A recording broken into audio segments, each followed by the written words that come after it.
Puharich could very well have sort of single-handedly kicked off the entire MKUltra program. Wow. You can just place him exactly at the point where all of this took off.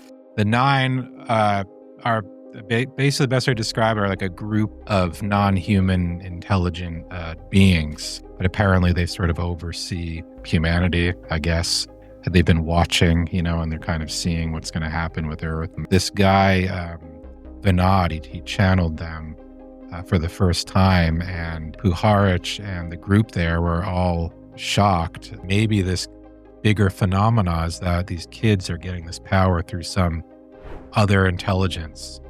And there's tons of sessions of him like regressing, in a sense, these space kids, and seeing if there's some connection there to, another civilization. And according to him, there is. These kids would remember a past life of being on another planet, Whoa. Being in another part of another civilization, remembering that they were, born on Earth as a sort of hybrid type thing. All that kind of stuff. This guy, Peter Herkos, and another psychic, they would both take and allegedly were able to read each other's minds, read writing on a book or a piece of paper that was in another room, astral travel, all sorts of stuff like that were basically unlocked. You're sitting on not only this, but a lot of documents, a lot of recordings. Do you worry, I don't know if I should know this. I don't know if I should have this. Do you think you're sitting on classified stuff? Yeah, definitely. So, Greg, it's kind of crazy because if there were a figure that encompassed kind of all the major through lines of third eye drops, it might be Puharich, dude. He's at the center of psi classified programs, UFO stuff, esoteric stuff, things at the fringe of consciousness. And there's so much we don't know about him, but it seems like you've dug up some unbelievable information with this documentary. And I did watch it. It's insane. And it also just leaves so much on the table, leaves so many open questions. But yeah, man, I'm so stoked for this conversation. It's gonna be a crazy one, I think. Yeah. Thanks for having me. Yeah, for sure. Yeah. And that is true. I mean, there's stuff that I don't know still after spending over 10 years working on it. So yeah, we may never know some things. So I think we have to do this sort of preliminary, just define who this guy is. What are sort of the broad strokes of his story? Yeah. Puharich, he started off as a legitimate medical doctor. He went to Northwestern University in Chicago, which is, one of the top schools. And he was on a path to being a medical doctor. He graduated there. His father-in-law was like a big surgeon in Chicago. And there's all these letters that we had in his archives of his father-in-law recommending him for, jobs all over the country. And I think they wanted him to sort of do that with his life. But, his path changed because early on, this would have been probably mid-40s when he was in medical school. He got interested in ESP and psychic phenomena and so forth. And that kind of set him on this path that he ultimately went on. But he started out, somebody, and he even talks about it himself, he was very skeptical about a lot of this. And it took him a lot to kind of open up to a lot of the things that he ultimately wound up spending his life doing. But he was a doctor. He had met, I think the story is he had met a violinist who was really popular classical violinist. And this guy lived up in Maine, coastal Maine. And it was some connection through a Croatian society, because Puharich was Croatian. Mm-hmm. And this guy was part of that group, and they met somehow. But basically this guy and his wife were very into, Eastern religions and all sorts of things like that. And Puharich, claims at that time he had never looked into any of this. It was totally new to him. And this violinist was the one who tipped him off to a lot of these things like ESP, telepathy, and that's what got him very interested in it. And he would visit this guy in Maine. They would talk a lot about these things, and that ultimately got him to sort of say, well, I'm either going to be a medical doctor, which, now seems boring because of all this new stuff I'm learning. So he had to kind of choose a path there, and ultimately became this sort of pioneering psychic researcher. Yeah, yeah, and this is just an interesting time in the sort of like philosophical history of the West as well, because you're starting to get this interest, like this sort of theosophical kind of interest, where it's this multicultural, religions from the East, ancient esoteric traditions, interest in ESP, and depending on, once we go deep into the 40s, also UFOs start coming into the fold as well. Mm. So he's living in just this interesting time where there's just this, like I said before, like this aggregation of all of these ideas, and he somehow becomes like a human flashpoint for all Yeah. of these things. Yeah. And doesn't he first write a book that's sort of theorizing some things about, like vital energy and ESP and stuff like that? Isn't there an early book he Well, writes? his first book is called Beyond Telepathy. Okay. And this came out in 1960, but it was actually written all throughout the 50s, and all the information in the book he's referencing were experiments and tests that were done in the 50s. But that was his first book, and that was his, introduction into this world of like, I'm now somebody who is seriously studying psi phenomena, and it's really hard to read because it's so scientific. Yeah. I mean, I have a copy of it. I have a few copies of it, and it's become one of these books now that's like hard to find. Okay. They're like $200 on eBay or something, but it's really hard to read because that was like the first time I really saw how intelligent he was, because he's talking very deep about telepathy and other, in ESP, how they work, how they can work, the tests he's done. There's charts in it, diagram. I mean, it's really complex. And so it's not just his sort of crazy writings about it. I mean, this was him really going deep, testing this stuff with alleged psychics at the time. But that was his first book that came out in 60. Yeah. Do you know the broad strokes of how he was thinking about that at this time, like mechanistically? Because it seems like maybe later on, we kind of have probably more to go on, but early on, what was he thinking in terms of how ESP and psi phenomenon might work? He, well, first of all, he was introduced to a psychic woman named Eileen Garrett. Have you heard of her? Yeah. Well, through Yeah, because she's pretty popular, and she wrote a book.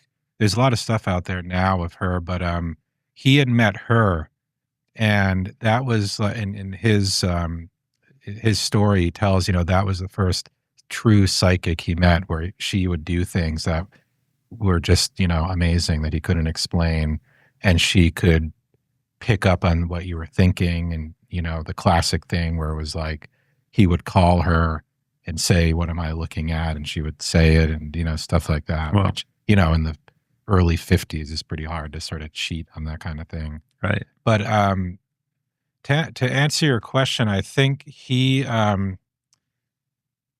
early on, he talks a lot about like the nervous system, right? And how the nervous system is kind of capable of receiving information from the outside world.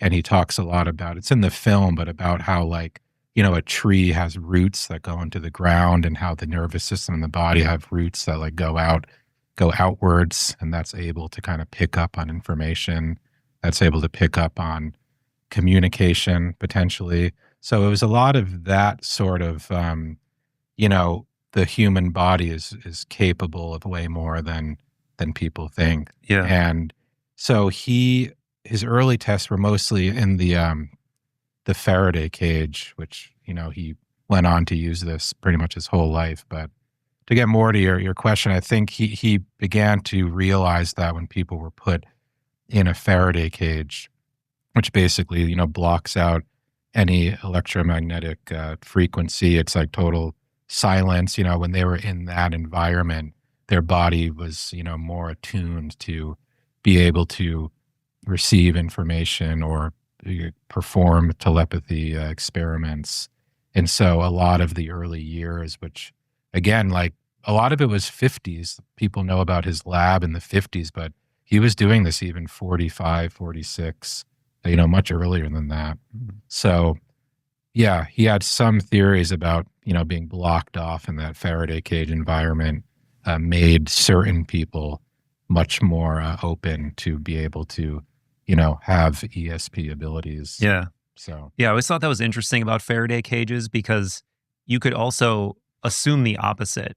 Like you would think, oh, how do I make myself more available for outside signals to get in? But really, paradoxically, it seems like you want to be completely isolated from any yeah, outside kind of electromagnetic noise, and you want the brain or the subject's consciousness to be totally isolated from any kind of input, which yeah, could say a lot about what's going on and what's not going on. Because hmm as you obviously know, it seems like they really tried to hunt for whatever the source of this psychic signal was throughout Stargate, throughout MKUltra, maybe to some hmm degree, and it doesn't seem like they ever found it. At least most people I know now, like our mutual friend Adam Curry, he seems to think that it's still elusive and they don't really understand hmm how it works or how psi could work, how ESP could work.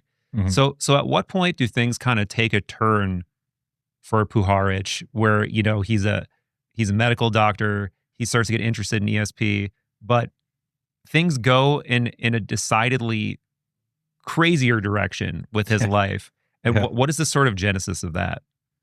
Well, it's funny because I mean, I don't want to get into the nine stuff so early, but it No, kind we of can. Yeah. it kind of happens very early in his timeline, which is in the film, but I don't know if a lot of people know. Like, so he's doing a lot of these normal, I guess, ESP tests at his lab, which is in Glen Cove, Maine, which is like on the coast of Maine.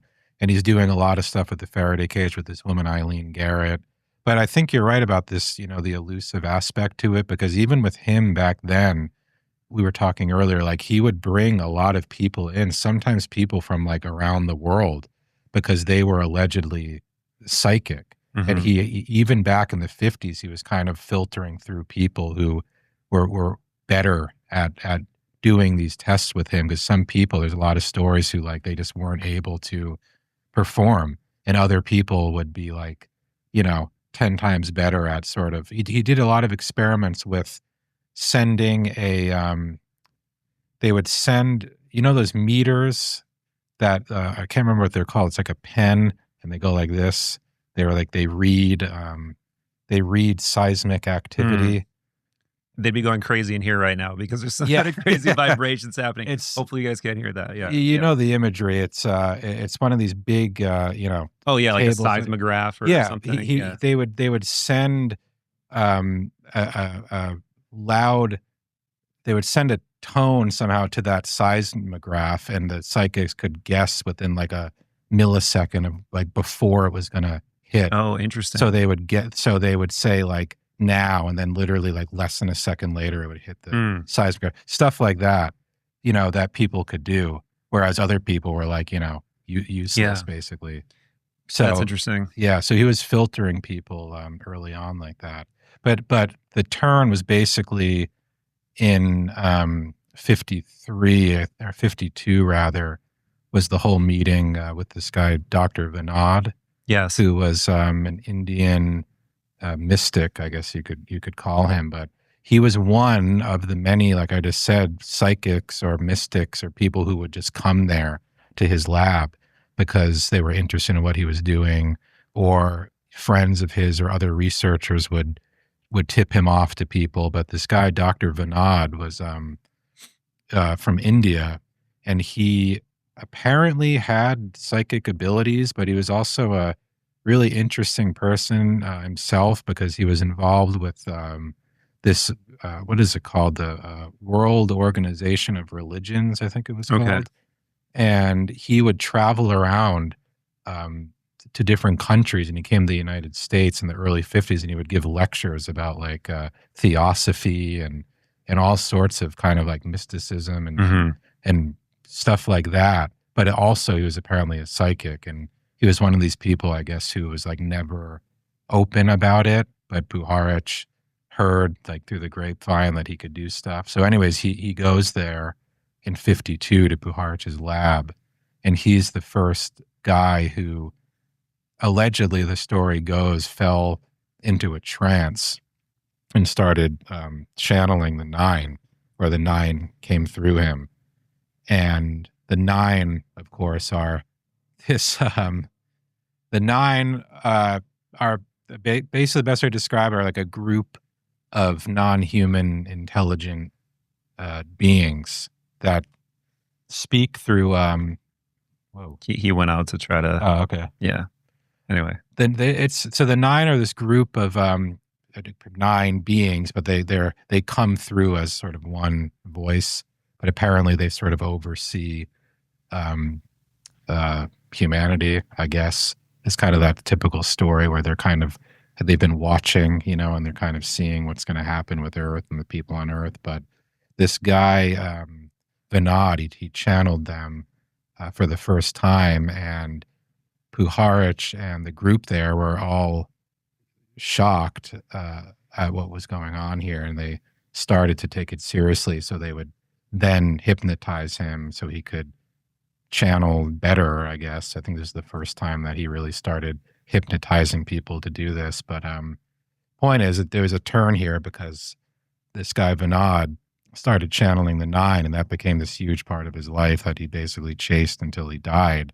But that was the turn from sort of, telepathy experiments, ESP experiments to, okay, all of a sudden this guy's now allegedly channeling this non-human intelligence, and let's start recording him and seeing what he has to say.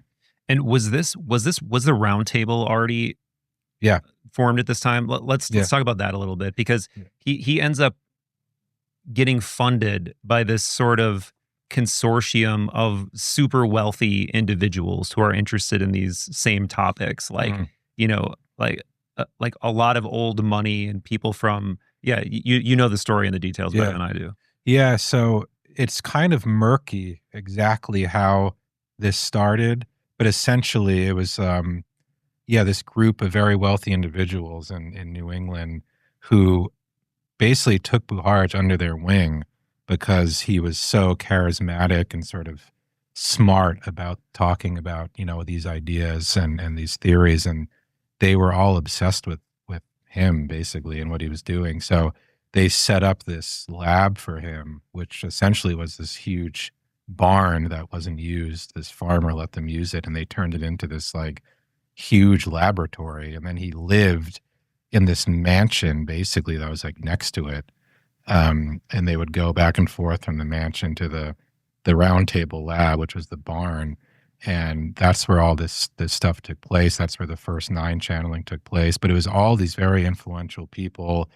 And it's murky because at that same time, you're getting army people coming in, and you're getting intelligence people coming in into the mix, wanting to sort of be involved in this and wanting to see what is possible with this. And so it's definitely a fact that it was started by some of these wealthy individuals, but he was also at that time early on getting grants from the Navy and from Army intelligence. I mean, that's a fact. We have documents. So it was sort of like a mix of both of that funding coming in for him at that exact time. And it's interesting to think like the intelligence community folks were there like when this 9 channeling stuff. Oh, they were? And so that I think has sprouted these crazy conspiracies that exist about the 9, and was it real? Was it an early psyop thing? And I know like that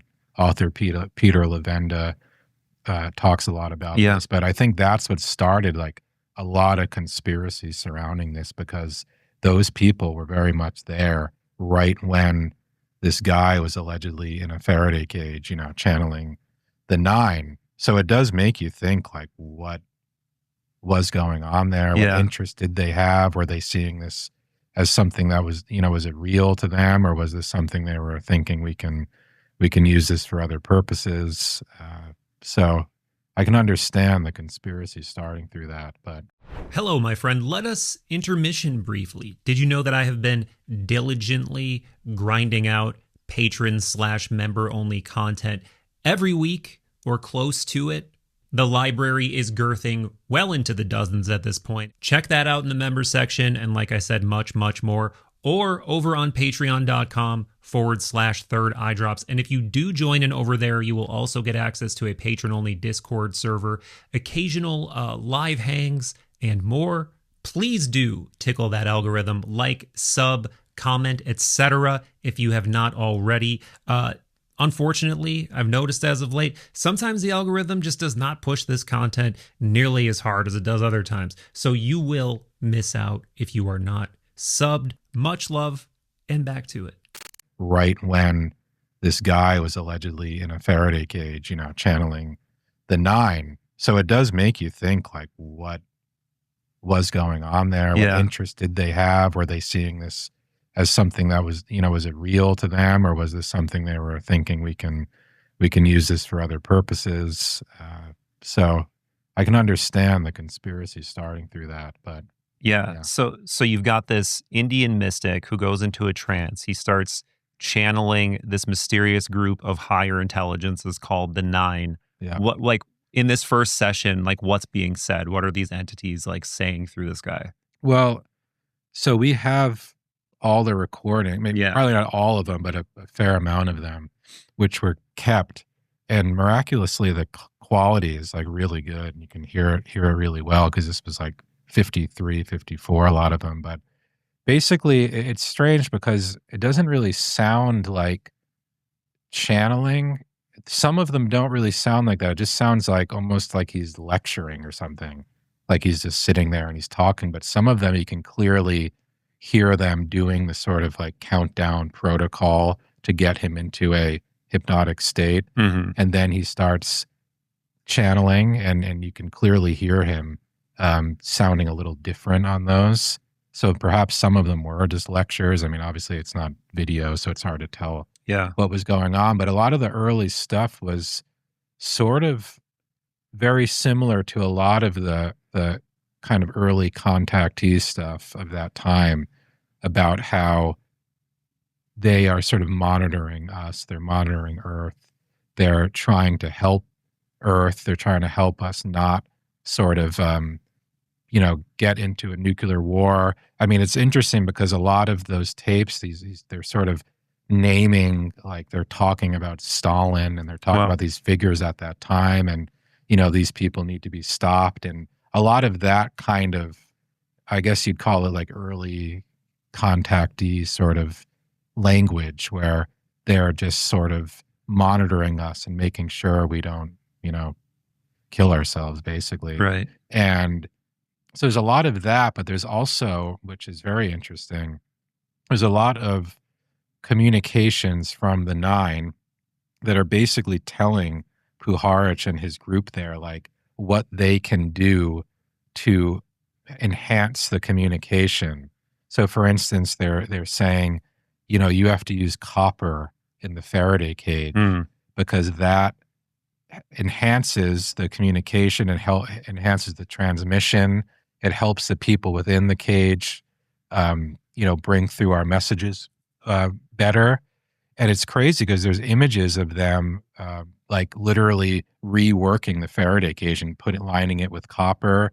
So to some degree, they were taking seriously this information that they were getting from the nine and implementing it in their laboratory setup. Yeah. And there's just tons of that sort of communication. It has to be grounded to the earth in a certain way. Same thing. There's images of them sort of altering it so it's more grounded to the earth inside the lab. And so they clearly were taking this seriously early on, because, I mean, there's time and money that goes into sort of altering this huge box, and they were doing it based on that information they were receiving. Yeah. Um, I was saying this to you before, but you know, channeling is one of those topics that I'm always reluctant to go too deep into because it's just so ripe for fuckery and there's so many opportunities for, just this kind of like weird performative like fugue state that people seem to be able to train themselves to go into. Yeah. But that said, particularly when I start looking like that, I'm obviously into like ancient esoteric traditions, maybe not so obviously to you because we don't know each other that well, but part of what you see in ancient stories, I mean, there's oracles all the time that seem to be able to go into these trance states and seem to be able to, channel information from some deity or from some higher intelligence. Mm. And it's always like this crazy, poetic, like psychedelic seeming transmission of stuff that is, to me, very compelling, actually. Mm. But with modern stuff, it often comes off as very like hand wavy, very cliche. Like you're saying a lot without really saying anything. Yeah. But what really fascinates me about Puharich in the Nine is that often does not seem to be the case. Yeah. Like you were telling me before, you have all these tapes. You have this insane library that very few human beings have ever heard. And you said some of the channeling, and maybe this is jumping the gun because this comes later, but you said some of it is like with these quote unquote space kids who certainly are not like highly technically trained in any field, spitting out math equations and saying like very technical things and talking about stuff that they're clearly not educated in. And this other example of how to insulate a Faraday cage better. Like this kind of stuff is very interesting and very compelling to me when you're actually getting technical information coming from these channeling sessions. Like that's the kind of stuff that really makes me pay attention. Well, same here. And even, we don't even have to jump ahead. We can, but even with this guy Vinod in the 50s, there's this thing called the brown notebook, right? That Puharich called it. I mean, I'm happy to post it or share it, but this was this notebook that this guy Vinod would give these equations, and he would write them all down. And it's not a huge notebook; it's probably like this thick, but it is so crazy because apparently he would just sort of like say stuff, and a lot of these sessions when the people sort of come back, they don't remember. I mean, especially with the space kids, but I think with this guy Vinod, like he wouldn't remember like what was said or what had happened during the session. So he would just like blurt out these equations, and Puharich is frantically writing them down in this brown notebook.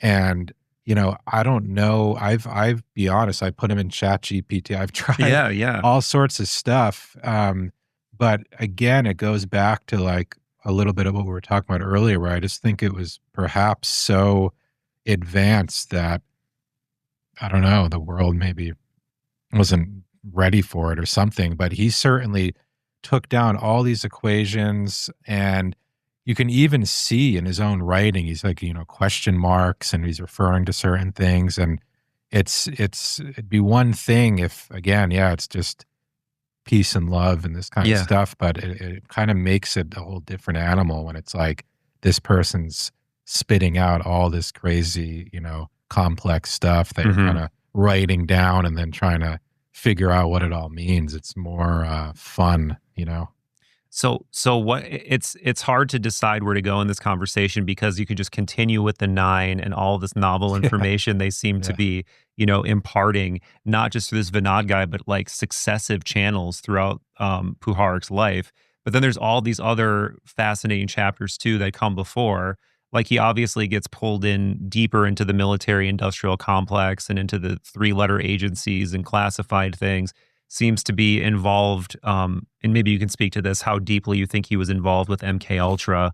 Like it seems like, I know Annie Jacobson says in Phenomenon that he's specifically involved with, is it MKUltra sub-project 80? I think 58. 58, yeah. 85, 58, something like that. Yeah. But that specifically has to do with like using mushrooms, right? And using mushrooms as an adjunct for, enhancing psychical states, mind control, all kinds of different stuff. Let's go there. Like what era would that have been in, and how much of a there is there? Well, an interesting point to make before talking about the mushroom thing is there's a tape in the Vinod sessions, the very early ones. Mm-hmm. And, so you can imagine the setup is basically like what would have been a 1950s, tape recorder in this Faraday cage, because it was big enough where like several people could be in there with Vinod while he was doing this session. And so one of the recordings, you can clearly hear whoever it was. I'm not sure who it was, so it wasn't labeled, but someone is in the session with them, and they're saying, okay, such and such general is going to be here tomorrow, and he's going to come and he's going to sit in, and what can you do and what can you say to him, basically to sort of convince the army that this is a useful endeavor that they should be funding. I'm paraphrasing, but he's basically saying, this guy's coming tomorrow, he's from the army, we need to basically convince him that all this stuff we've been doing here is legitimate. So what can you kind of do for us in this setting? And that proves right there that, early on the army, I mean, it was a whole list of them at that time, but Wow. they were like going to sessions. And that's kind of crazy to think about, And I've looked this general up, the name off the top of my head, I can't remember, but he was a very high up army intelligence guy. And they're basically saying he's going to come sit in with us tomorrow. Wow. So I think like that's kind of crazy because there's so much conspiracy about like, was that really happening and how much were like, intelligence people involved and stuff. And it's like, well, there you have it. They were like sitting in on a channeling session. That's crazy. So what they kind of went on to do with that, I think, is the big question mark. Yeah. And I have some theories, but the mushroom thing, so that was a whole other kind of chapter, but also like a big interest of his. But the way I got interested in Puharich actually is because his book, The Sacred Mushroom, and that was right after his first book, Beyond Telepathy. But it was the same thing. He had written it all in the 50s, but I don't think it came out until like 60. Actually, no, that one was published in 59. So in fact, that was before Beyond Telepathy. Oh. But which is pretty interesting that he was talking about this stuff in 59. Yeah, that was very early. Yeah. But the book is basically about his theories that taking psychedelic mushrooms sort of enhances your state of mind, your ESP abilities. He did all sorts of experiments with this. And I read that book many, many years ago and was just fascinated in it.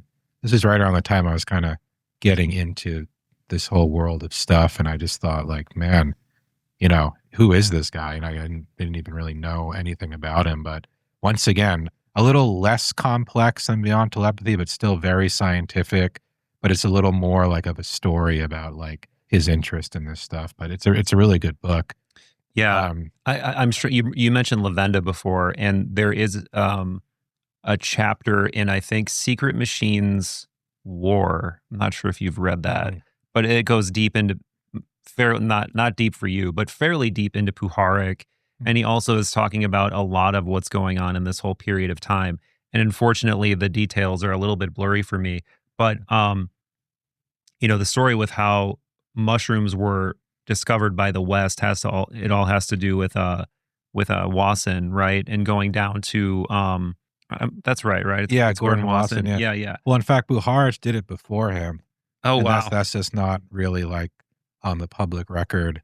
In fact, in the archives, there's a ton of letters between Gordon Wasson and Puharich, and those pretty much prove that he had taken a trip to Mexico before. This is probably the connection from that book that I'm forgetting, is probably because I know he's talking about Puharich, I know he's talking about Wasson and mushrooms, and I know he's also talking about how closely related all of this is to the intelligence agencies in a way that most people don't know. Yeah. So yeah, all these wires, especially during this time, are crossed, and it seems like all these people are, double dipping and are, they're involved in these huge like cultural movements and philosophical movements and things that are going on in larger society, but then they're also in the background involved with intelligence agencies. It's just such like a tangled web of, intrigue and ideas and, things that may or not be real and supernatural stuff. And Yeah. yeah, it's so much more. I mean, we're barely scratching the Yeah. surface even at this point in the conversation, but yeah, so yeah, continue down this road of Yeah. his involvement with like MKUltra, Well, mushrooms, psychedelics, yeah, mind control stuff. Annie Jacobson, for those who don't know, is a great author. She wrote a book, Phenomena, which is Yeah. all about, I think the subtitle's like the CIA's secret investigation into extrasensory perception. But she's got a whole chapter about him. She's in the film, but she suggests that Puharich could very well have sort of single-handedly kicked off the entire MKUltra program. Wow. Because he was there, you can just place him exactly at the point where all of this took off. He was in contact with Sidney Gottlieb, who people kind of all know that name from the MKUltra projects. I think he ran it for most of the time in the early years, but he was just there. And so basically what happened was Puharich, he had already been doing a lot of mushroom experiments. Like I just said, in the sacred mushroom, he had this theory that it was called the Amanita muscaria. Yeah. And that one, for whatever reason, enhanced psychic ability. And so he had already been doing a lot of research about this. And so like I said earlier, the various agencies had already kind of infiltrated his roundtable lab, had already seen his work, what he was doing, the ESP stuff, and they were also interested in the stuff he was doing with mushrooms. So again, this would have been like 52, 53, I think. But basically, he was sent. It's really interesting because there was an old show that was on ABC in the late 50s and the 60s called One Step Beyond.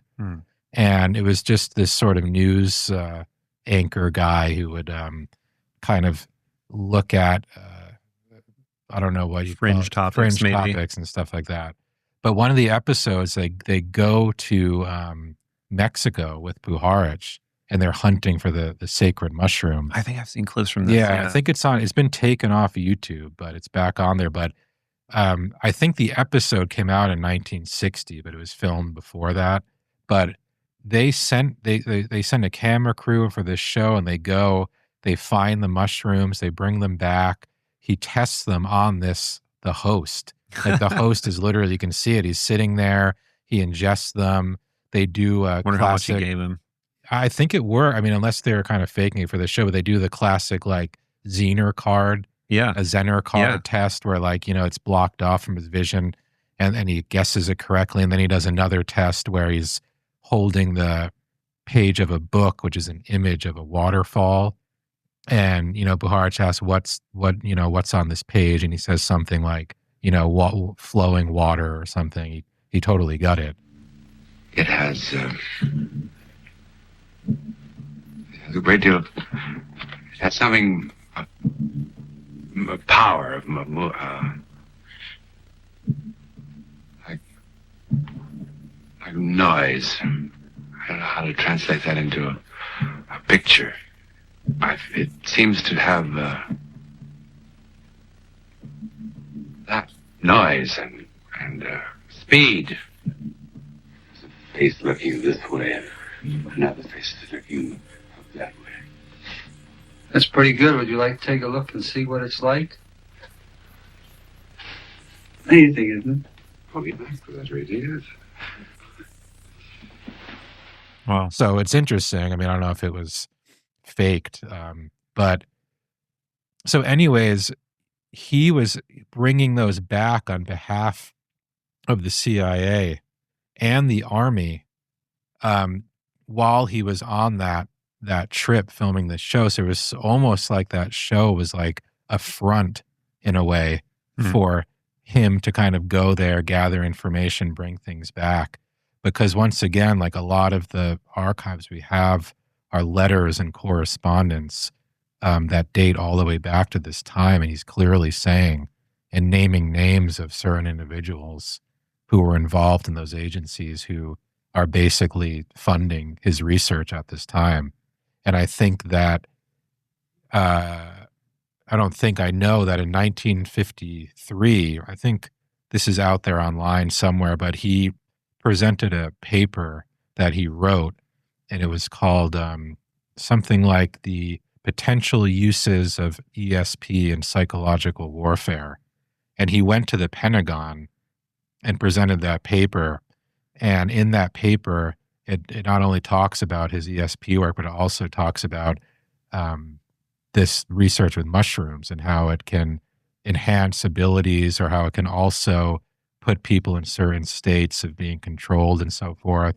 But what's interesting is that the paper, is titled "Uses of Psychological Warfare." So that makes you think, Right. that's a very specific thing to be sort of lecturing about a room of people interested in that.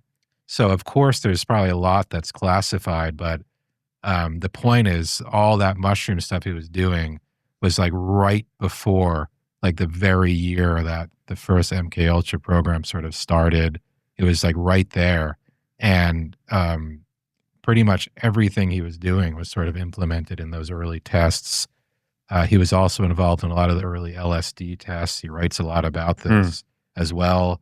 So Annie Jacobson, which is true, talks about just like he was just this figure who was there and very well could have kickstarted this whole thing, but he's just unknown and people don't know about him. And maybe that's a good thing because they can't kind of like bring all this back to one person. But that's how I think he initially got his foot in the door with the intelligence community, which, obviously followed him the rest of his life. But that was like the situation that got him like very much involved with those people early on. Did you see this thing just recently that supposedly a whole bunch of MKUltra files were like bouncing back and forth between like ODNI or like Tulsi Gabbard and CIA, and she had these files, and then they came and took the files, and she demanded the files back and stuff. Like, it's just crazy how much we still to this day, it's so controversial. There's so much we don't know. The CIA is still totally trying to like brush these facts aside and try to pretend they don't. We destroyed all the documents, or someone destroyed all the documents, but clearly it seems like there's still a lot there that they don't want to talk about. Yeah. And yeah, man, it would be so interesting to know, not just for like the dirty laundry of what they did and what was done, but also there could be direct implications for like human consciousness, technologies, like capacities we may have, like protocols that one could use maybe to enter deeper states of consciousness. And it's just like, man, that would be nice to know. Like, I know. But I think the thing, I didn't mean to cut you off. No, not at all. The thing with what those files and so forth, like I suspect that if these files are found or put out, like his name, Puharich's name would certainly be in them. I mean, there's just no question, because a lot of files that we have in his archives look like photocopies. So I think like, and someone who knew him had also mentioned to me that at one point later in his life, he was kind of frantically photocopying tons of stuff because he was worried that, they might go missing or something might happen to him. But he's clearly trying to keep, record of things that he was involved in, ultimately with the idea of warning people and warning humanity of this and trying to help.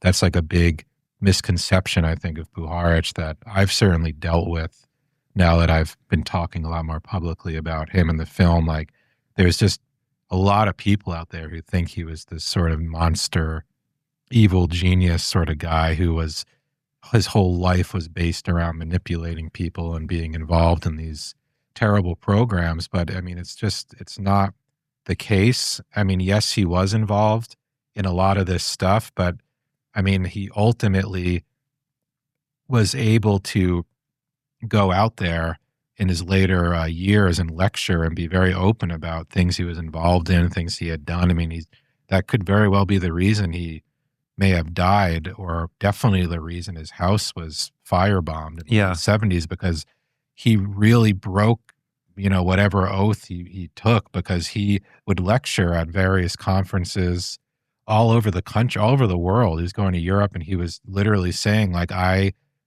did this, I did that, I worked with this person, I did all the early LSD experiments. And he was just, because he was saying, like, this is what has been done, and this is what will continue to happen. He was trying to warn Mhm. people. And I think that was his way of kind of getting off his chest some of these more negative things that he had been involved in his life.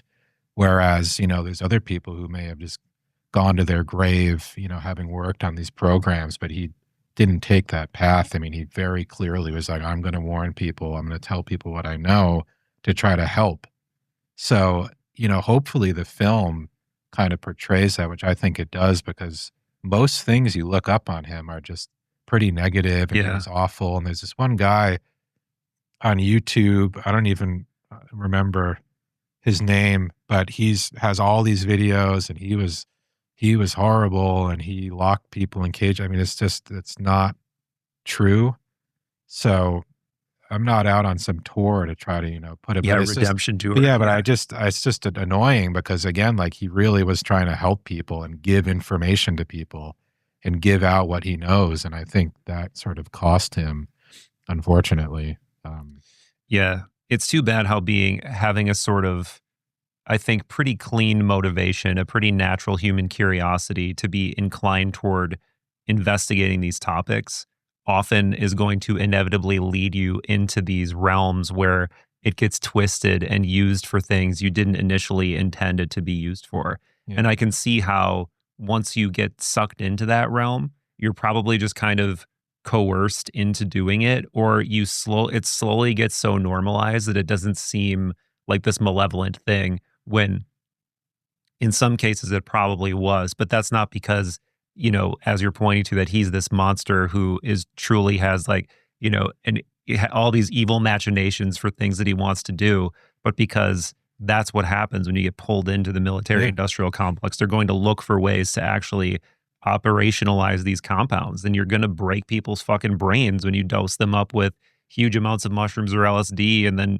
try to get them to do stuff. Yeah. I'm curious, like, with this experimentation with psychedelics, was there anything else in particular other than trying to enhance psychical abilities, or maybe people, like, I'm assuming there were probably some kind of like mind control sorts of goals involved with certain aspects of it, or like what else was going on? Well, I think you just said it perfectly, where I think his initial research and interest was this idea that he claimed to have proven that people under the influence of the Amanita muscaria they had these, latent ESP abilities that would kind of open up once they took this, and they could communicate. He did a lot of experiments. So sorry to cut you off. So is Amanita muscaria wasn't like a psilocybin mushroom? Well, I think he experimented with lots of them. Okay. But that particular one, which I believe has some sort of psychedelic. Yeah, it's a totally component to different it. substance though. And Yeah. I don't have experience with it, but most people that do say it's like it's a totally, it's not a tryptamine. It's I think it's like muscimol or something like that is the I don't drug. know about. And it's a very different Yeah, I've heard effect. that. So it's not like your standard kind of psychedelic that most people No. would imagine. I know that, and you know what he would do is he would take the oil from this mushroom, and you would rub it into like this certain area of your scalp on Really? your forehead, and for some reason, like, that oil in that area is what did the trick to enhance this stuff. And he did a lot of the Amanita stuff, but he would basically put these two, Peter Hurkos. Have you heard that name? I've heard it and I'm not placing it. He's just one of these early psychics who was kind of like an early Uri Geller. Okay. That's hard to say. Yeah. Because he was a psychic guy that got like really famous, but apparently he had some pretty legitimate abilities. But this guy, Peter Hurkos, and another psychic, they would both take the Amanita muscaria, they would get it applied, and, allegedly were able to, read each other's minds, read writing on a book or a piece of paper that was in another room, astral travel, all sorts of stuff like that were basically unlocked by this specific way that you would apply the Amanita muscaria.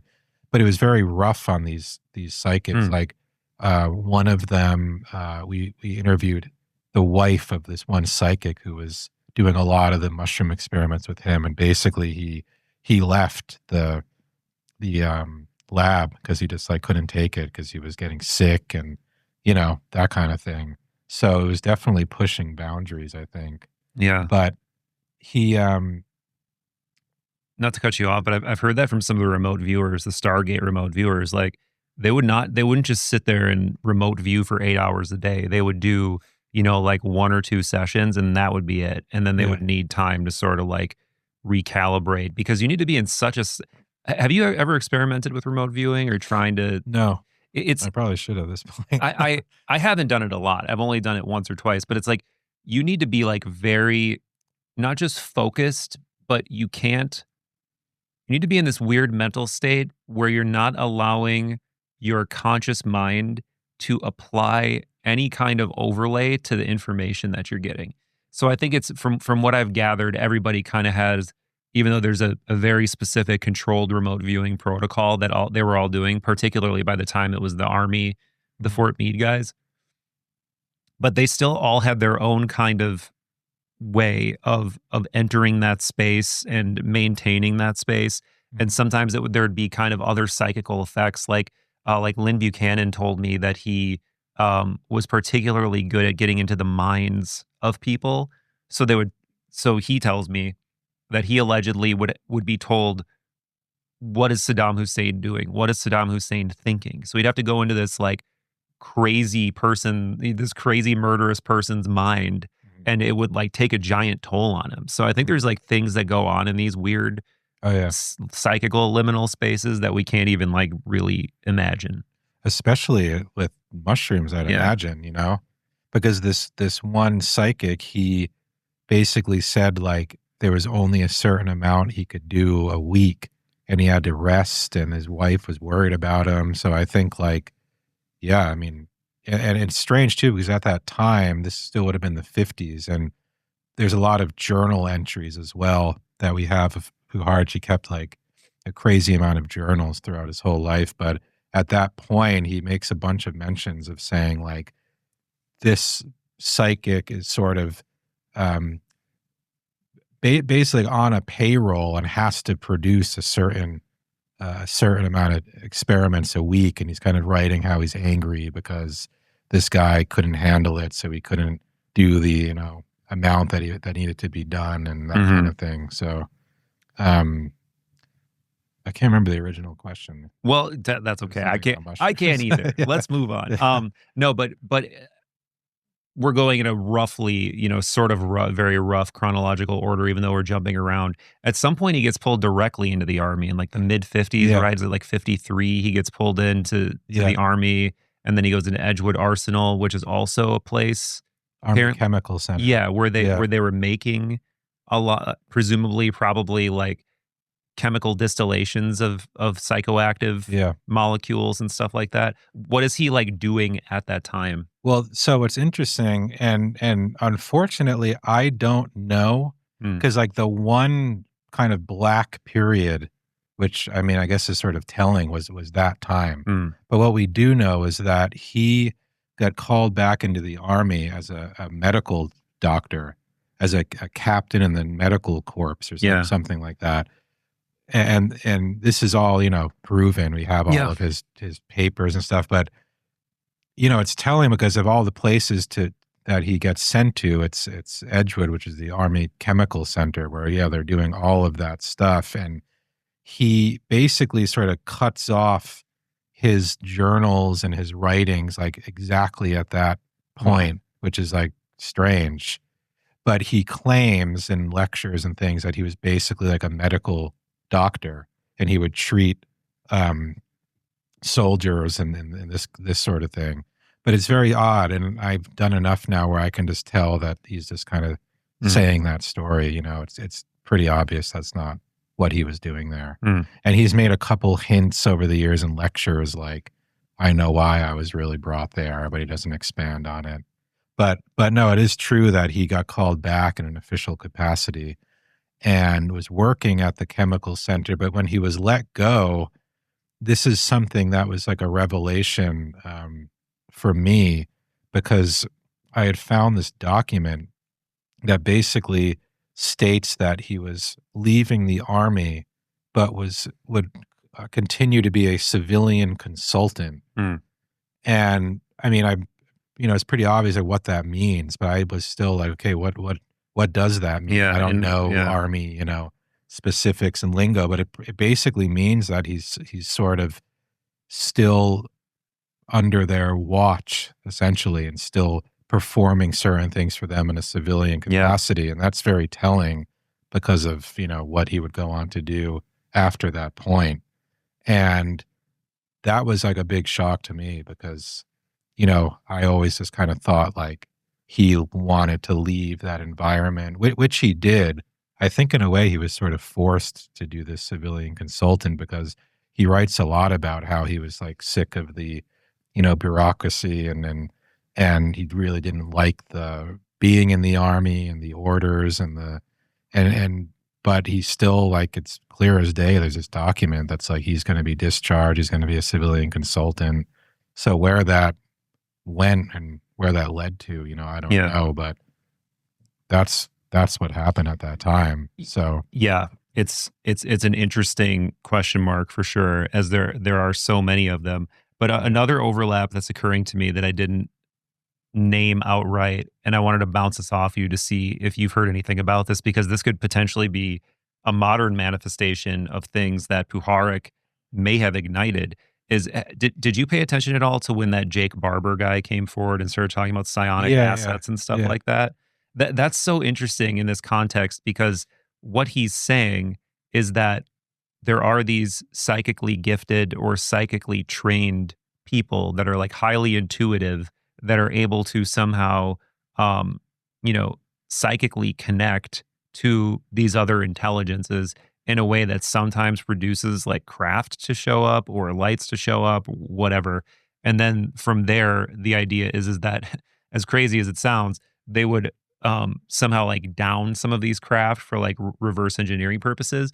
But it does seem like there's a decent enough trail to at least believe that possibly these psionic assets, could be real. And that essentially what that means is, again, you have these trained people who are not only psychic, but they're seemingly interacting with some kind of technology to enhance their psychic ability. And also the other rumor is that they seem to be enhanced through drugs. So it's like, you literally have all the things Puharich was experimenting with. It's like the psychical stuff, the chemical stuff, the technological stuff. And maybe that's a manifestation of how all of these things matured, coming together in these super deep, dark programs, like up until this day, or at least as part of this like mysterious legacy program that people are talking about in UFO spheres now. So I don't know, is that something you attempted to connect the dots on at all? Yeah, I think, a really interesting story that is sort of related is that back in the 50s at the Round Table Foundation, I mentioned earlier this guy, Peter Hurkos, who was one of these really gifted psychic guys. He was there at the Round Table, and this one night, and this is all from a journal entry. I mean, Puharich kept meticulous journals. We're talking hundreds, all handwritten, dating back to the 50s. So this is a story that comes directly from a journal. And he basically says, this guy Hurkos. I'm just checking the time. Okay. He basically says, this guy Peter Hurkos, this one night he woke up, and keep in mind, this guy had no interest in UFOs. No, he wasn't even on his wavelength. He just wasn't something in his life at all.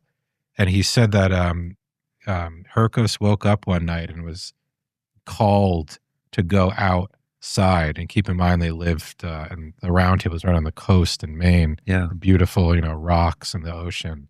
So he goes outside and he sees this orb, right? And so he runs in, Peter Herkos runs in the house, wakes up his wife, his daughters, he had 2 daughters, and Puharich, and he's like, you have to come outside, come. And they go out. Of course, it's not there. So he's like, I saw this orb, and Puharich is kind of like, I don't know what to think about this. So then Puharich is like, well, that's really interesting. So if this happens again, why don't you let me know, and maybe I'll see it this time, or something like that. So sure enough,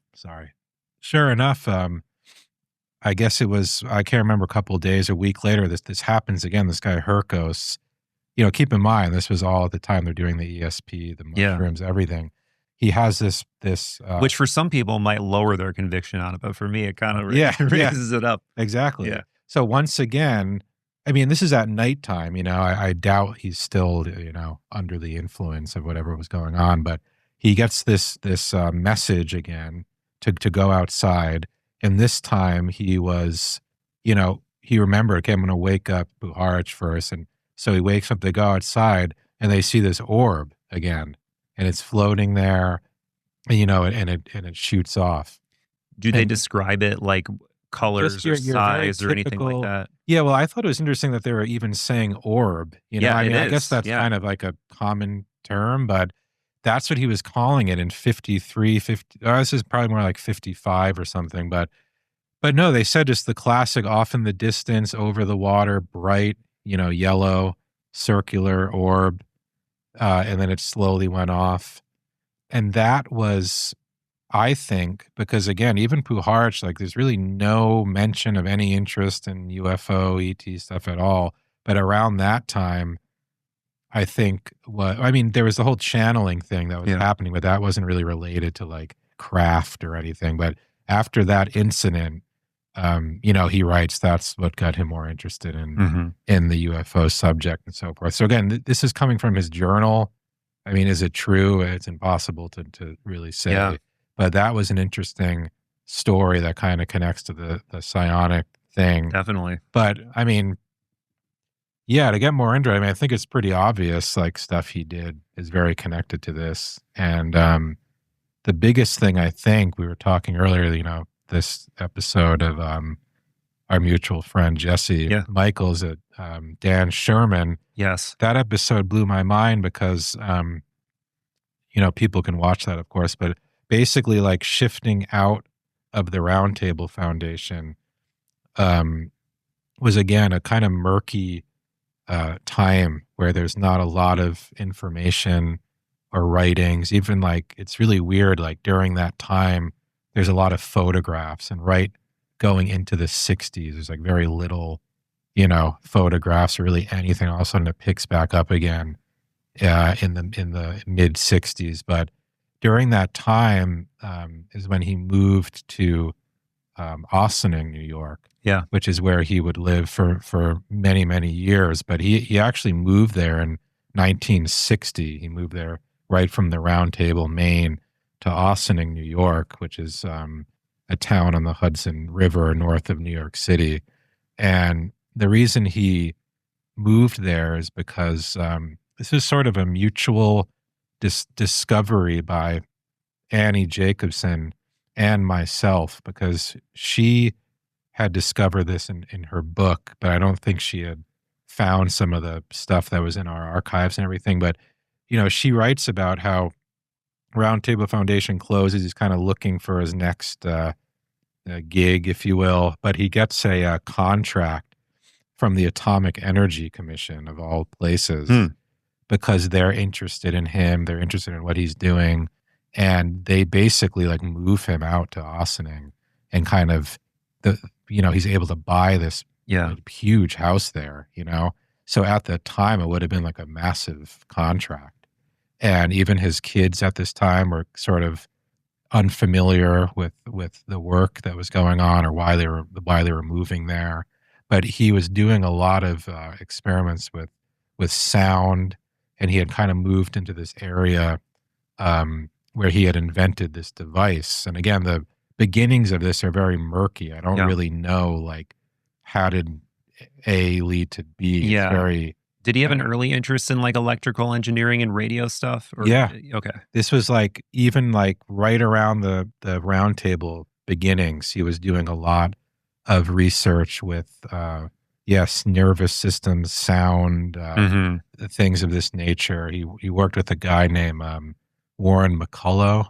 Do you know? Okay. Do you recognize that name?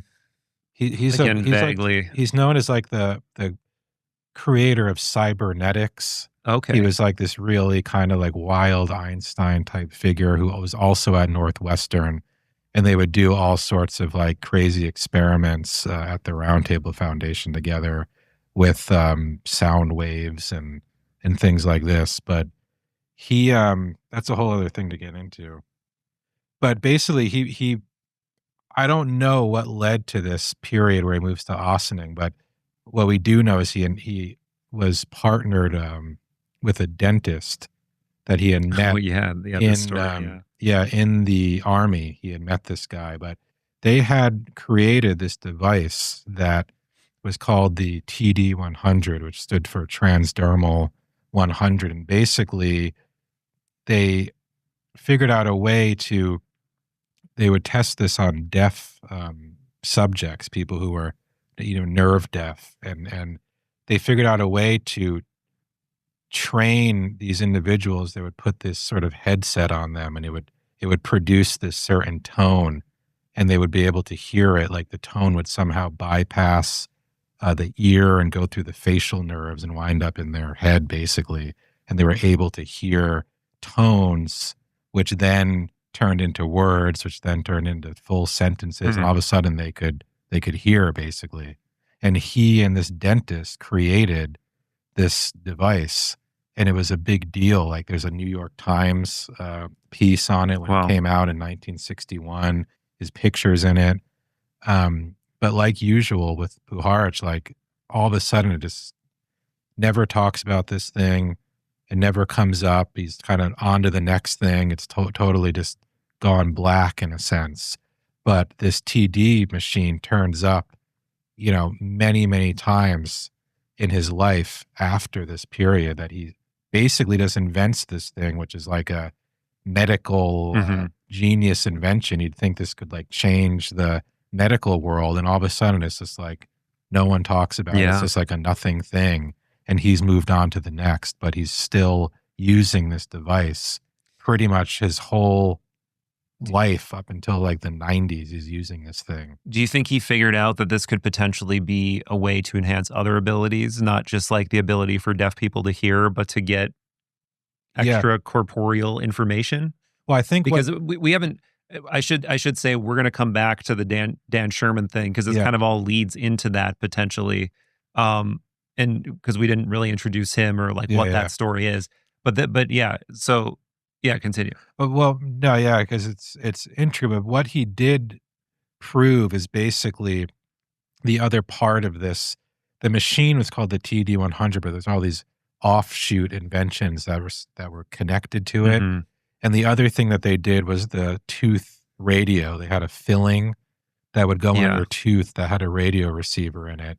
And if you sent a certain frequency, that, the tooth could pick it up, and which in effect would send what you're hearing through the facial nerves. So it was all these offshoots of this idea that, sound can be sent into a person basically and be picked up through facial nerves, and not Yeah. the normal way that, we receive sound in the And ear. imagine the potential applications for that. Yeah, like exactly. being able to pass information in ways that there's no way people would detect or think to look for. And you could like there are examples of Geller actually where he supposedly did psychical feats in front of people, and some people were skeptical and others were not. Like and they would search him, make sure he doesn't have anything on him. Well, what if he had that? What if he had like Yeah. like a filling that was transmitting information? So, I Yeah. mean, there's so many possibilities. Yeah. No, you said it, because that to me is probably the reason why this thing went black. And I mean, it truly did. Like, it's so strange because, again, this is a pretty huge thing to have discovered and invented, and it's in the New York Times. I mean, but and it just like nobody talks about it. It's like the strangest thing. Like I interviewed this guy who was around Puharich a lot at that time, and even into the 70s, and I know for a fact that he was around this machine, had used it, had at least been in a room when it was being used, and I know this because there's a picture of him. And I asked him about it, and he was just like, "No, I don't. No, I don't. I don't know that thing. I don't recall it." And so there's he just denied it. Yeah. So there's a reason that people aren't kind of like wanting to talk about this machine. And so to get to your point about it, I think he discovered a lot more that this could do.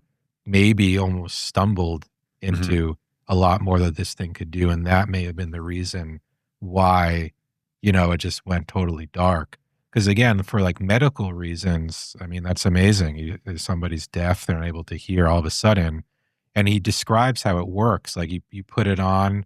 They're sort of headphones, but they don't actually go on your ear. They go like right here on your skin, next to your ear, because there's some nerve bone here. Yeah. But if you put it on, I mean, kind of not so different than the Monroe tapes, like for a certain amount of time every day for a month or something, kind of trains your nerves in such a way where you now don't need the device anymore. Because it sort of recalibrated this whole situation. Yeah. So that's like a huge medical discovery. But again, going back to that point, like imagine what could be done with this thing.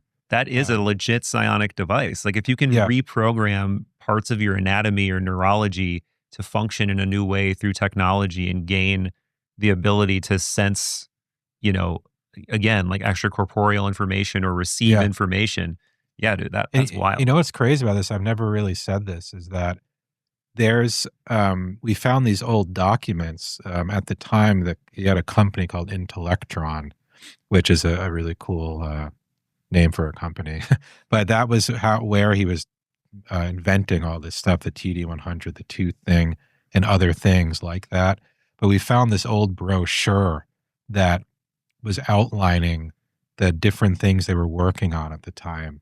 And in there, because the TD100, this device is very big. It's probably the size of like your average microwave, maybe even a little bigger than that, pretty big. Okay. And it has, an output, it has the headphones. But in that brochure, there's a briefcase size one, and it's basically like this can now be portable. And I mean, this is straight out of like James Bond. Yes. It literally looks like a normal briefcase. You open it up, and it's a miniature version of this big TD100 device. And so there's this image of Puharich and Geller, and this is in the early 70s now. Keep in mind, he creates this TD100 device in the early 60s. I think it was 62, 63, So this was like a decade before he even gets involved with Uri Geller. So it goes to show that this thing's being used and how much it may have been worked on. And so there's this image of him and Geller walking down the street in some major city. It could be London, I'm not sure, but Puharich is carrying that briefcase. I know it's it. Wow. Because when I put all his pieces together, I'm like, oh, that's what that is. He's carrying that. So that opens up a whole can of worms of like, okay, well now let's go back and reinvestigate all this stuff he did with Geller, which is a whole thing. Yeah, because if that whole thing, and I guess I got to be careful because it seems like Geller likes to mercilessly go after people. And I'm not even, saying what is or isn't true, but like, let's just speculate. Like if a lot of what he was doing was some level of psyop, because he was so massive. I mean, it was like Beatlemania, right? It was like the level of his celebrity was so massive. And the stories that I actually thought it was really interesting how diplomatic Annie Jacobson was in Phenomena, because she really kind of gave him a fair shake and kept the idea that he may have some serious psychic abilities open. Because there were all kinds of seemingly miraculous things that did really seem to happen, like the radio broadcasts where it seemed like all these other people had semi-miraculous things happen, like what were they, like spoons bent and watches stopped and all this stuff supposedly happened when he told people to focus in really hard at the same moment on this BBC radio broadcast, and things broke and whatever. Watches started and stopped and stuff like that. But like, now let's just pretend all of that was a psyop and all of his public appearances were, something like this, where he was being fed information through a briefcase or whatever. Like, why? What would the reason, what would a very public psyop like that, what would be the goal, do you think? Well, I wouldn't so much say it's a psyop. Well, I'm not saying it is. I'm just saying hypothetically, Well, I think it was more my theory. First of all, I should preface with, we interviewed Geller in the film. Super cool guy. Very interesting guy. He bent a spoon for us, and I don't know how he did it. So that's all I can really say. It could have been fake. In person or in person, video? yeah. Cool. He did the classic thing where he sort of rubs it, and it starts to like bend up, and it's it bends up. So he did that. It was very cool. I don't know how he did it. What's very impressive to me is, have you seen the footage of the key? Yeah. Like where he has like a, like imagine your standard house key, and he's not applying pressure to it. Like he's just rubbing it. Yeah. And then he puts it down on a table, and then it just slowly continues to bend. After a few moments of concentrating on the audience, Geller took his hand away from Jimmy Young's key. Live on national radio, Jimmy Young shouted, "It's bending, right in front of me. I can't believe it." There was clapping and cheering throughout the studio. In an hour or two, it'll be more bent. That's the point, that when nobody touches it, I'm gone. There's stuff footage like of that. It's like, how the fuck is that possible? There's a bunch of footage of that stuff from when he first came from Israel to Ossining, and Puharich was filming all these early tests on like a Super 8 camera. There's a bunch of stuff like that. But I think it's more so that, this is a whole other thing to get into, but I suspect it could have been more of like a spy type operation, in the sense that if you think Puharich may have been working for the Israelis, which there's quite a bit of evidence that point to that being truthful. I think it was more like, we have these really advanced, again, James Bond-esque things that we need to test in the field. And, how we need someone willing to do that. And they seemed like the perfect combination of people who could go out and do that. And so I think, and this isn't my theory, a lot of people say this, like all of that stuff was, psyop, a front, or just like, the TV appearances, the mania, that was just like distraction, right? And that was just like, I'm going to go bend a spoon for the prime minister of this country or this and so you're getting in that room because you're going to perform, you're going to do this trick, but you're in that room and you're with that person, you're with the president of this country, and you're in, so now this again, point. If this is true, now like what? But on the other hand, you could do that for some guy on the street, right? And see, okay, does it work? But instead of a guy on the street, they did it on like the largest platforms in the world, and I guess that's why I brought up the idea of a psyop, because even greater than whatever that individual act being done is the psychical splash that occurs, right? It's like millions of people are now talking about this. Millions of people now think this is real. Some people think it's fake. Some people think it. So you're starting this whole weird discourse, and that I don't feel like that's an accident. I feel like that had to be done for a reason. Oh, well, so to that point, no, it's a good point. And no, I think that, I for sure think that could have been maybe, because Geller's at SRI at this point, right? Yeah. And I'm unclear. Tell me what you think about his involvement there too, because it seems like some people really, like I've heard some of the remote viewers really downplay, like, no, Yuri was never in there. He was never a real remote viewer. He was, he was always, he wouldn't do all the really strict protocols. There would always be some excuse. But then there's other people who are like, no, he's real. Actually, Eric, I don't think you would care if I say this, but Eric Davis, the physicist who's been involved in classified projects, OSAP and stuff, he said he has a bag of bent spoons from Uri Geller, and that he's convinced, he's like, no, you got to see the way these things are bent. It's impossible. And Well, it Yeah. is strange because one of the space kids actually has a fork that they apparently bent. And again, it's totally up in the air for me whether this is real. I mean, Yeah. but it's just strange because like the ends of the fork are like wrapped Yeah, up like the like a coil. tines. Wow. Yeah. And I mean, I totally get if you're standing there and as hard as you possibly can, you can bend a spoon. But like to Right. do that, it's very strange to me. I don't know. I've tried. I mean, to do it with I mean, it's like, Yeah, unless you're pretty doing it on a much, machine somewhere. it's pretty much Yeah. impossible to do it by yourself. But Geller was certainly there. I mean, for sure, there's video, there's Yes. footage of him there.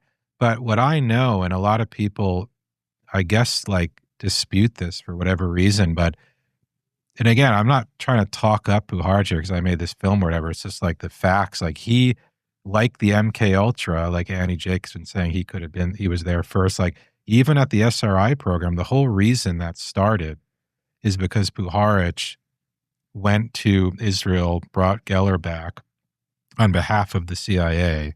There's a bunch of, murkiness there about who exactly sent him and so forth. But even Geller admits like he was sent there by the CIA to, check me out, bring me back. Mhm. He brings him back to SRI, and then like the program, then happens. And he was there from like the very beginning. He's the one who brought Geller there. There's some people who say, oh, Puharich was never there. We never even saw him there. I mean, it's just like a fact that he was like Yeah. the first guy to show up with him. And then these other guys started to come in, Ingo Swan and so forth. But I think that I don't know about remote viewing. I mean, to answer your question, like I never saw anything that would indicate that Geller was doing remote viewing stuff. Mhm. Actually, it was more just the tests that everyone seems to know about. The bending and trying to make the needle on the compass move and things like that. But He did some things, like some predictive things, like Yeah.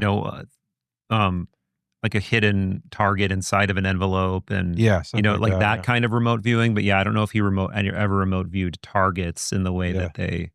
Yeah, I they don't did. think so. But just to answer the psyop thing, like I've often thought as well, like, well, the United States is now saying, look at this incredible, super soldier psychic that we have, and check this out, Like it could be a deterrent. Maybe. Yeah, good luck finding someone like this. We have them, and now all of a sudden you've got these other countries.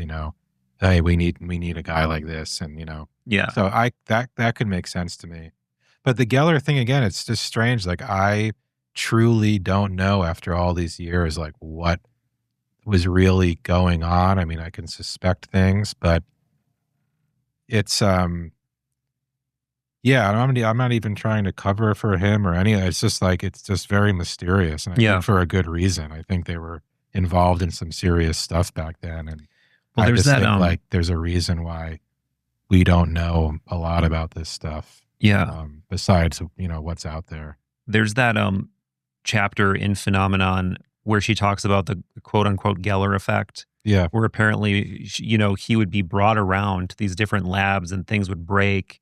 And one thing in particular is he supposedly went to like Lawrence Livermore labs. Do you know this whole story? Yeah. And then all this weird poltergeist activity started happening. Scientists who, had Q clearance and were, which means they're very mentally stable, very trustworthy, very dependable, started having very weird shit happen to them in the middle of the night. Like one person had an orb appear.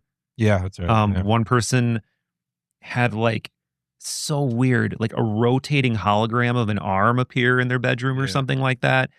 I want to say one person had like a crow appear, just really weird stuff that allegedly led to scientists even quitting like these projects. So there's that kind of stuff where again, what is the source for this? I don't know. I think Kit Green might have been involved in that. Yeah, but I think so. Yeah, we're jumping around introducing a lot of things, Yeah, but it's too interesting not to mention. Yeah.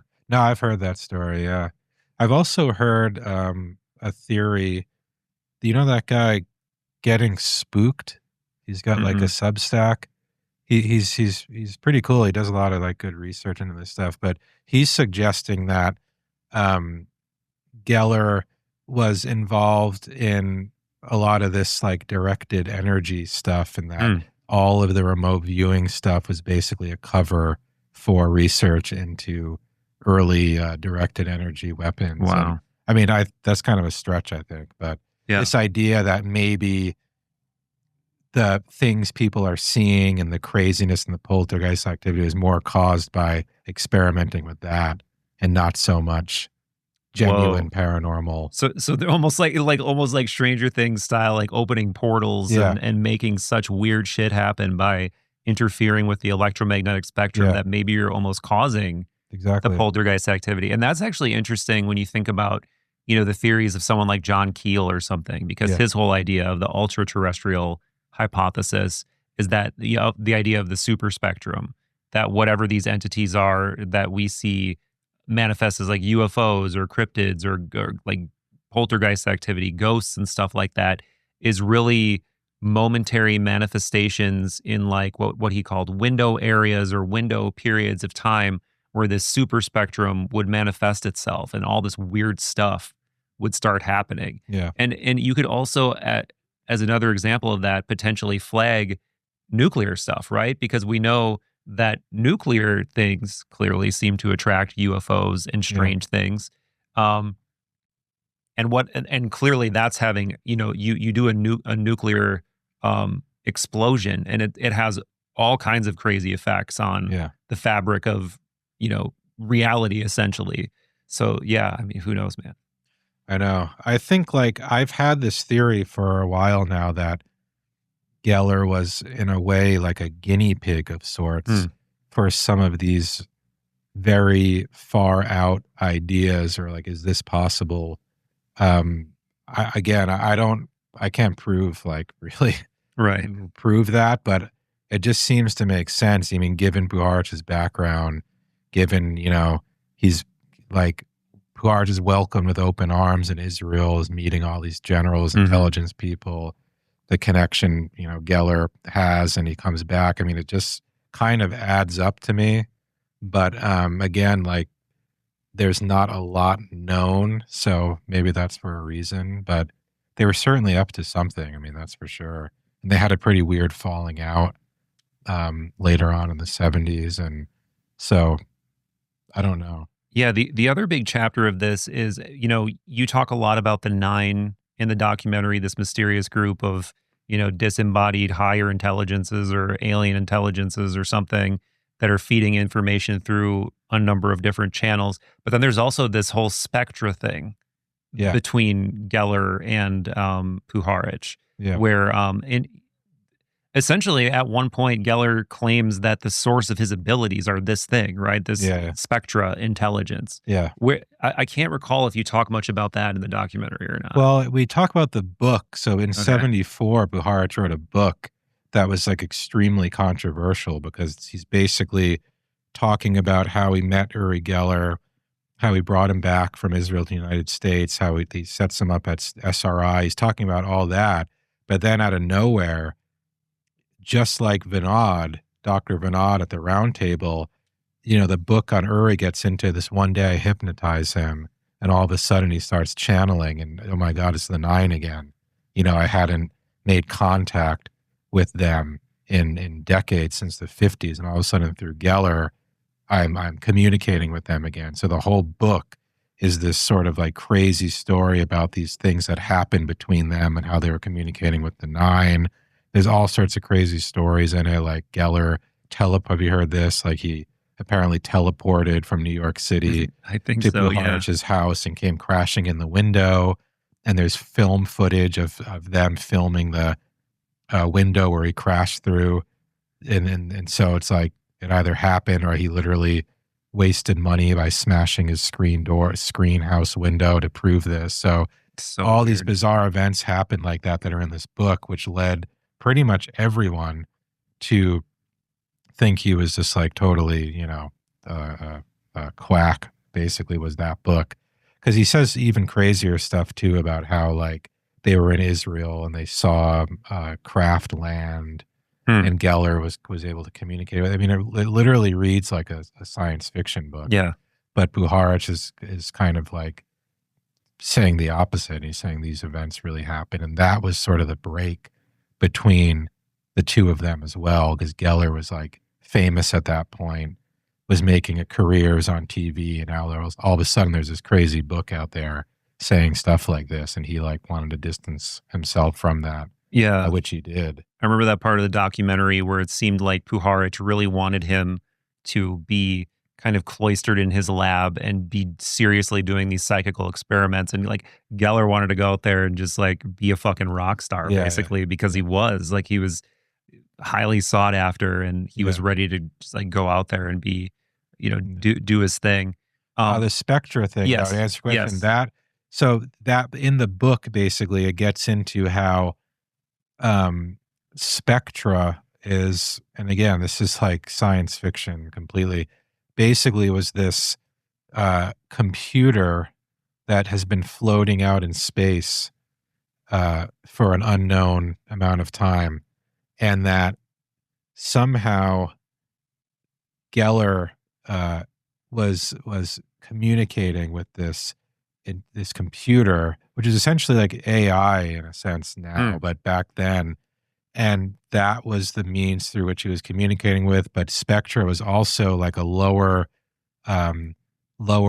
rung from the Nine, and the Nine were still controlling this, but Spectra. So there was a relationship. Yeah, there's a relationship between the two of them. I mean, it's totally far out. I mean, you can understand why people thought, he was off his rocker writing this book, claiming that this was true. But Spectra is basically this computer in space that basically was communicating with Geller, and but was still connected to the Nine. And the Nine were basically like, since people don't believe in us and people don't believe in the powers, like, we're going to demonstrate to the world through Uri Geller that this stuff is real. So everything he's doing is all done through us, really.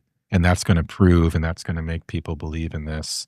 And wow, I mean, it's pretty far out. It really makes you question, like, why did he write this book? Because again, this is very, part of his life where he was still very involved with lots of highly scientific things. And he just writes this book that's claiming this stuff to be real.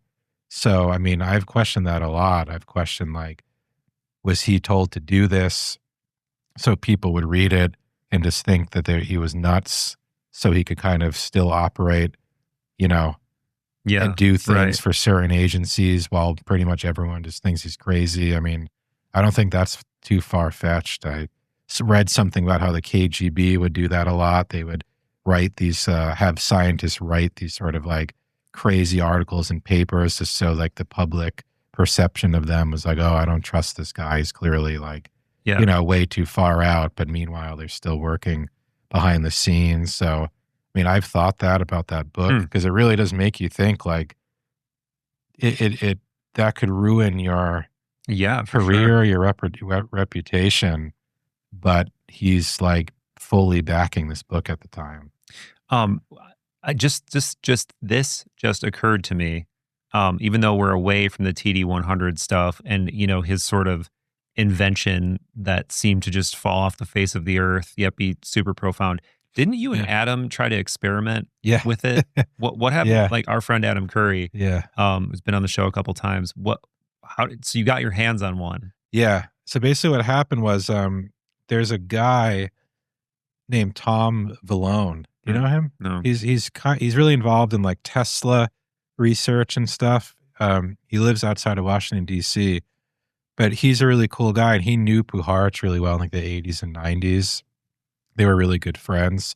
So when Puharich passed away, a lot of his stuff was like given to people. And from what I was told, there were only like a few of the TD100 devices left in his lab. And Tom Vallone got one from him. So and then these other 2 or 3 people who I was never able to communicate with, but Tom Vallone was able to get one, and he brought it back to his lab outside of Washington, D.C., and has had it like all these years. And I wasn't even aware of this until, a handful of years ago. It somehow came to my attention that he had one, and I was like, okay, like I didn't know these existed. So the original idea was just to use it as like which we did, like a prop in some of like the recreation stuff we did, which was really cool because it's like, here's the actual thing. And I thought like, we're never going to use this. I mean, I was scared to, do anything with it. Yeah. But basically what happened was we got it from Tom Filoni. He let us use it in the film, but Adam Curry is like, I started to get this idea like, well, what if we tried to use this? That would be like amazing. That could be a part of the film, or just the idea of trying to get this thing to work was all of a sudden popped up. So Adam was like the first person I thought of, because clearly, he seems to be someone who might figure this out. So we worked it out where we basically shipped it to him.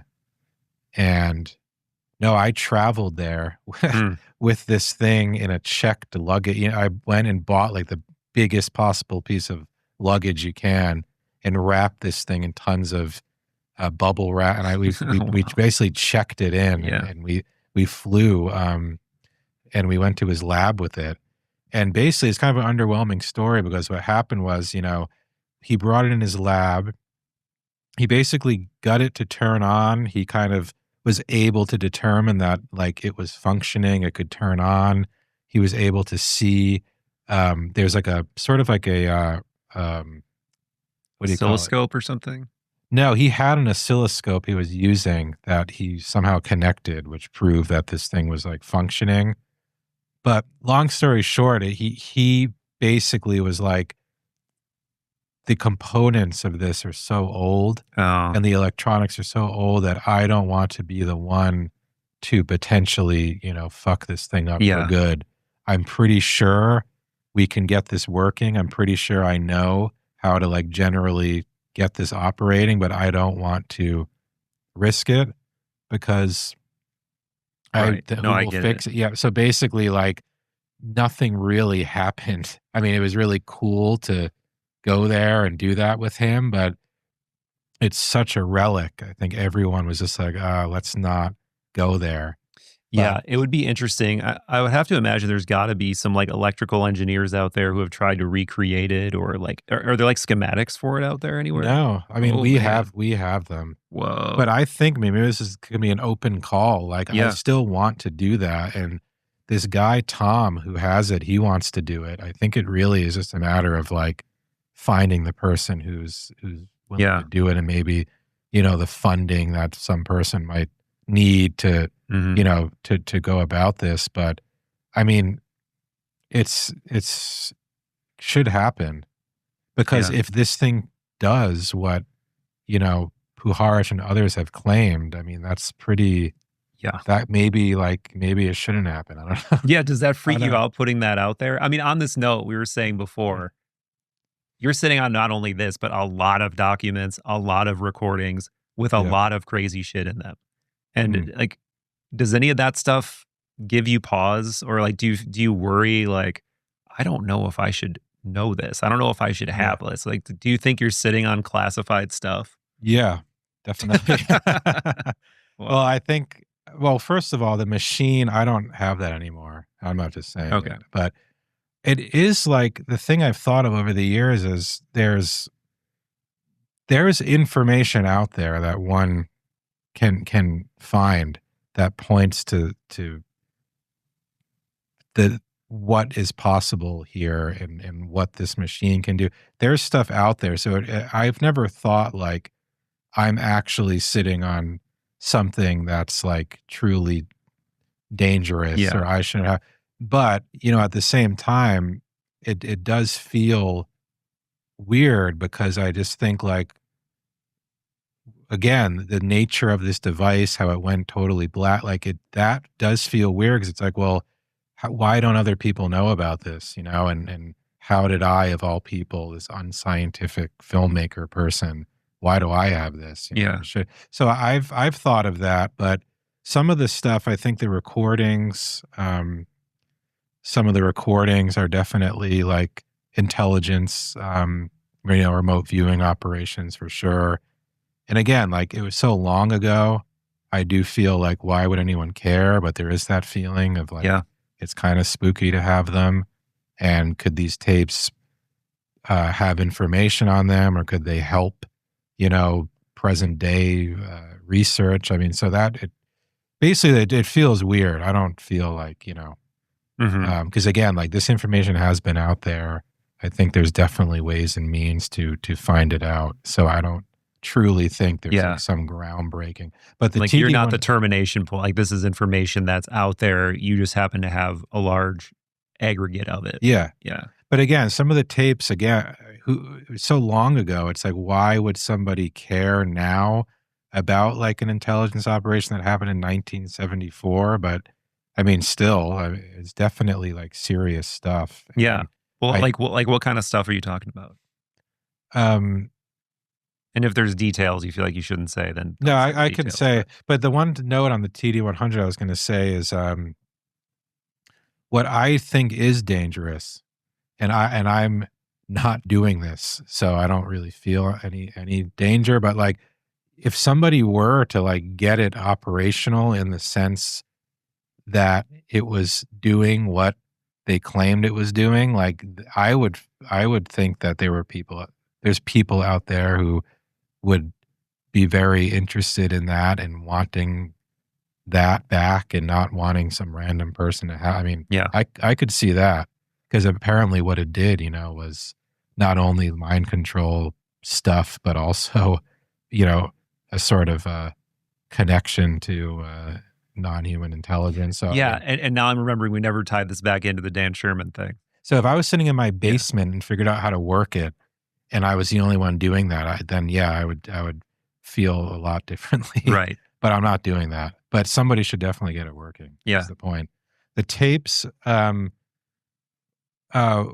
basically, what I discovered is that there's hundreds of these cassette tapes that Puharich recorded of these channeling sessions that he would do with the Nine and the Space Kids, and so those are all left behind, and we got them all for the film. But a lot of them, had never been listened to. So like we went through this process of digitizing all of them, which took forever.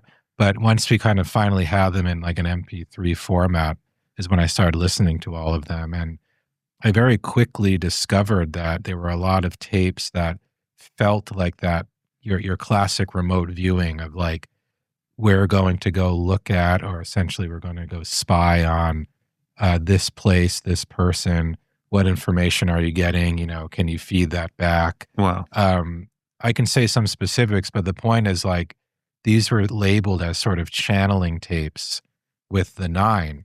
And so that's when I started to ask myself, like, well, what interest would the Nine have in this type of stuff? It just doesn't make sense. I mean, you know what I mean? Like, why, if you were having this groundbreaking communication where you're channeling this entity, like, why on earth would you be asking about the Kremlin? At what time is this person going to be at the Kremlin? So that was the point where I said, okay, this is strange. Like, this seems like this remote viewing stuff I've heard so much about, which, not to boast, but like, there's so much out there about the remote viewing stuff, but it's just people talking about it. Yeah. Or somebody like, I was in the program, this is what I did, but you never hear the actual recording. Yeah, rarely, or the tapes. So I was like, wow, this is like probably what was going on. It was very early. It was like 72, 73, 74. So that was interesting to find. And there's a lot of, I guess, what you would kind of just call spying, really. So there was a lot of stuff going on in the Middle East war. And this is Space Kids who are doing this mostly? And we should get into that too eventually. Yeah. So basically, what I can really say is that a lot of them were during the Middle East war. And this would have been, again, mid-70s. And there was a lot of remote... Which war would this be? Middle East War. That's what it's called? Yeah, that's what they called it. Yeah. Okay. I guess I'm not a student of history. Yeah. Yeah, it was 73, 74. They called it the Yom Kippur War. Oh, yeah. Okay. So like the Israeli. Broader, yeah. Okay. So, happening in the Middle East, Israel, Egypt. Yeah. And this points back to the relationship or potential relationship Puharich had with the Israelis, because he seemed very interested in what was going on with them and what was going on specifically in Israel at that time. And of course, we were allies then, so there could be some sort of double agent thing happening. But basically, a lot of the tapes were like, we're hearing that there's, the PLO, they call it, the Palestinian Liberation Organization, were kind of fighting against the Israelis at the time, and they were going into Israel, other countries. They were doing a lot of terrorist attacks, bombings. There's a famous one in 1974 that happened in London, I believe. But so a lot of the tapes were like, okay, what code words are the PLO using? Wow. So we can report this back and know what they're saying. What time is such and such this PLO representative going to be at this meeting, so we can have somebody there. This is on these. Wow. So again, and was there ever any feedback as to whether or not they were successful in ascertaining no, this? and this is what's interesting, because we interviewed this guy whose name I won't say at the moment, but he worked very closely with Puharich at this exact time.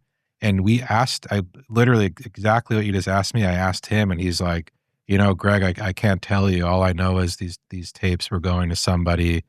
All I know is these were definitely being done under pretty serious circumstances, and that's what I know. And because I said the same thing. I'm like, well, where did they go? Did they work? Was their fee? And he was just like, they went to somebody for sure. And this was not, basically the gist was like, this was not something he was doing, kicking around in his free time for fun. Well, this right here kind of lends credence to the practice of remote viewing and the fact that it was taken seriously, right? Yeah. Because if it really was all a front, he wouldn't be saying that, right? No, exactly. Like, And that leads to the 9 stuff too that I said earlier, where I'm like, what interest would an alien intelligence have in the name of the leader of a terrorist organization?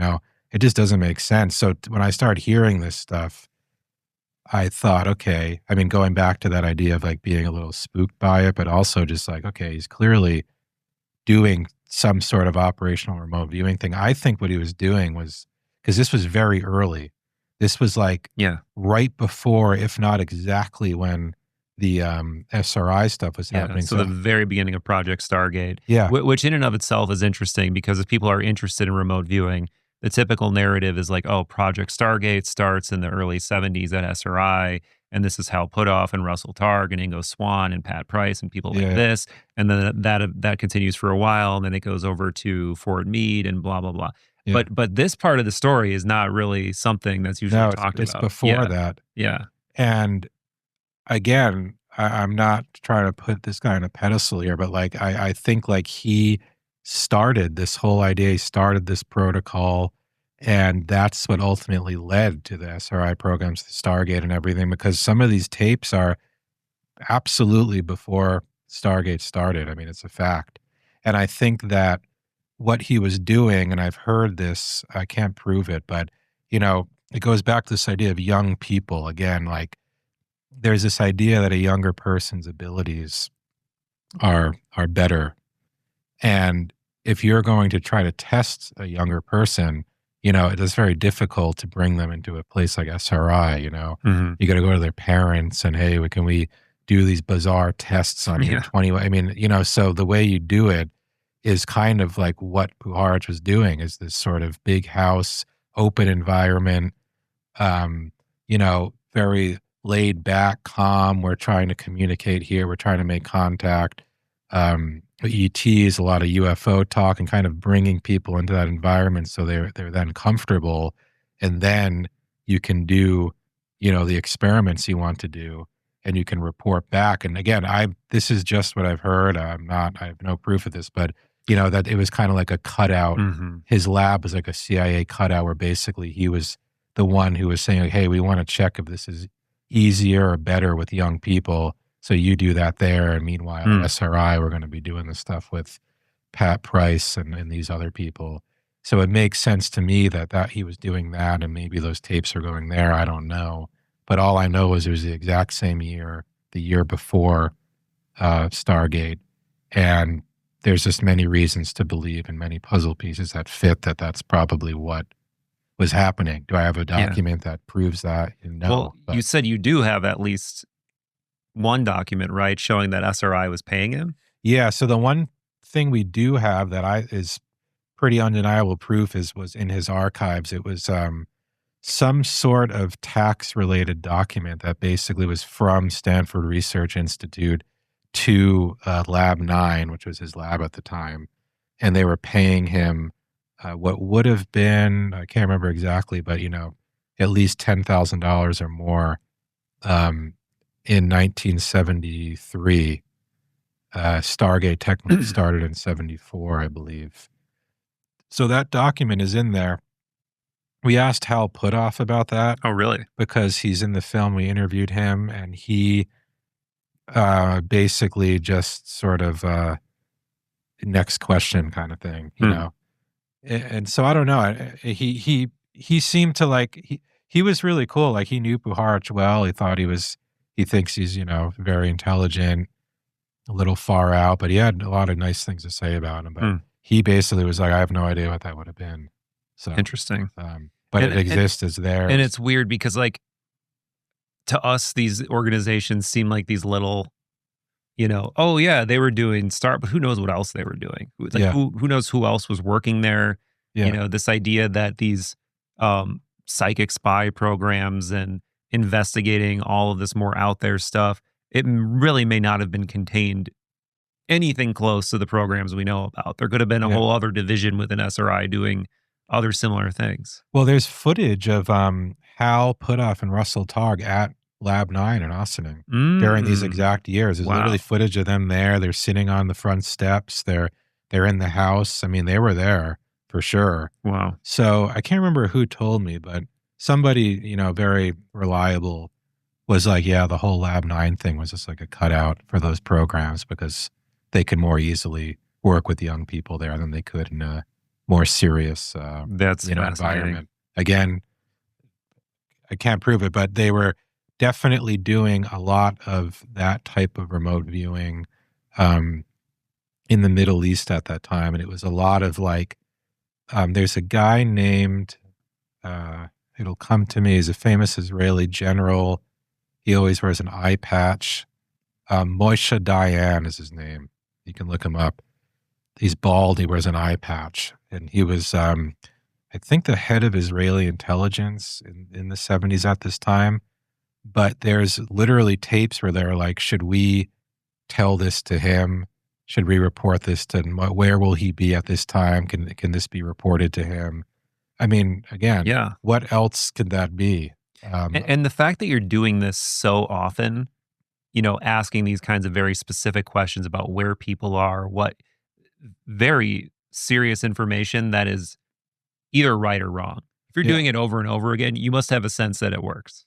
Well, that's to your point earlier. The individual who was there during a lot of this that we interviewed, I think it's compartmentalized in the sense where, like, even though he was there and he was helping, he even said, like, I don't know where this went, They clearly went somewhere because the operation, I was told, at Lab 9, and this is kind of a weird side note to the whole story, because like at Lab 9 specifically during this time that we're talking about, apparently the setup there, and there's no pictures of this, and it's the weirdest thing because in his archives there's so many pictures of all the decades, everything, family stuff, so much stuff, but for some reason that exact couple years there's like literally nothing. No photos. There's hundreds of Super 8 tapes that are all this stuff, nothing from those years. And it's strange because what I was told is his setup there was this crazy intricate setup with early IBM computers and a huge Faraday cage and stuff that would have cost, tens of thousands, if not hundreds of thousands, a crazy setup. And so you think, okay, this guy somehow on his own is setting this up to just kind of like do research, and it doesn't add up. Right. And then the fact that there's like literally no visual evidence at all, it's really strange. And I've heard through 2 separate people who were there, they're like, yeah, you wouldn't believe this setup. It literally looks like it was in some sort of futuristic government facility or something. Wow. It was in his house in Ossining. Yeah. And what's weird too is some of the space kids who were there, they don't recall seeing it like that. So that brings up this whole other aspect where I think there was like, again, they were maybe in another vision of what is it, because some of them were there for sure. And they're like, oh, I don't remember seeing that. It wasn't like that. So it's something very mysterious for sure was going on. Maybe that's like a secret study or secret lab or somewhere else on the campus. But let's okay. So again, we've been promising to get back to the Dan Sherman thing. Cut me out of doing this. Yeah, for sure. Yeah, we got multiple cameras. So I'm just gonna tie a bow around the Dan Sherman thing because it's a little bit. It's just an interesting aside of as an example of how some of this stuff could have evolved or matured from the time of Puharich. But for anybody who wants the full story, definitely watch the Jesse Michaels episode. He has a book called Above Black, where essentially he's this L-int officer who's doing some kind of training, and he, as he's doing that training, he gets pulled into some other program where it's not clear what he's doing, but he's made to interface with this technology and see if he can be successful in using this technology. And it has to do with very similar concepts like, matching. There's tones involved. Don't they make him take some kind of drug as well? They make him take some kind of drug. He doesn't know what it is. And as he gets pulled deeper into the program, he's made aware that he's meant to be communicating with something. And it ends up being this some kind of higher NHI basically that he communicates with. And then he brings the information back. So again, it's a crazy story, but he is one of, everybody I know that has watched that interview comes away thinking this guy is unbelievably convincing and genuine sounding. Yeah. Like me, you, Jesse, and I've privately talked to Jesse and we've been like, yeah, man, this episode, I don't know, but this guy, I really believe this guy. And we totally agreed. Like he's a very, very believable dude. Yeah. So yeah, that's just one example of that. So now we should move on to the Space Kids chapter because we've only got like 30 minutes left until I know it's going by so fast, man. It's so fascinating. Well, the one thing I want to say quickly is first of all, I want to apologize because the TD100 and all, it's very complex. And again, I'm not a physicist. I'm not a scientist, so a lot of this stuff is hard for me to sort of articulate and explain like exactly how it's working, but I think in the film, it makes a lot of sense because the editor I worked with is really brilliant and made it make sense. But the Dan Sherman thing, the big connection to me was, again, the tones. Oh, yeah, we didn't because say that. There's, they'll get into the Space Kids now, but one of the tapes is very specifically one of the Space Kids, and they're in a hypnotic state, and basically Puharich is saying, okay, I don't know if there's some machine there or what it was, but he's saying, okay, now this tone is going to come at you and it's going to, hit your head, hit your skull, and there's going to be information within that tone. And let me know when you hear it connect with you, and let me know if you can then decipher what information is in this tone. Then there's a pause and she goes, okay, I can hear it now. And I think it's this letter.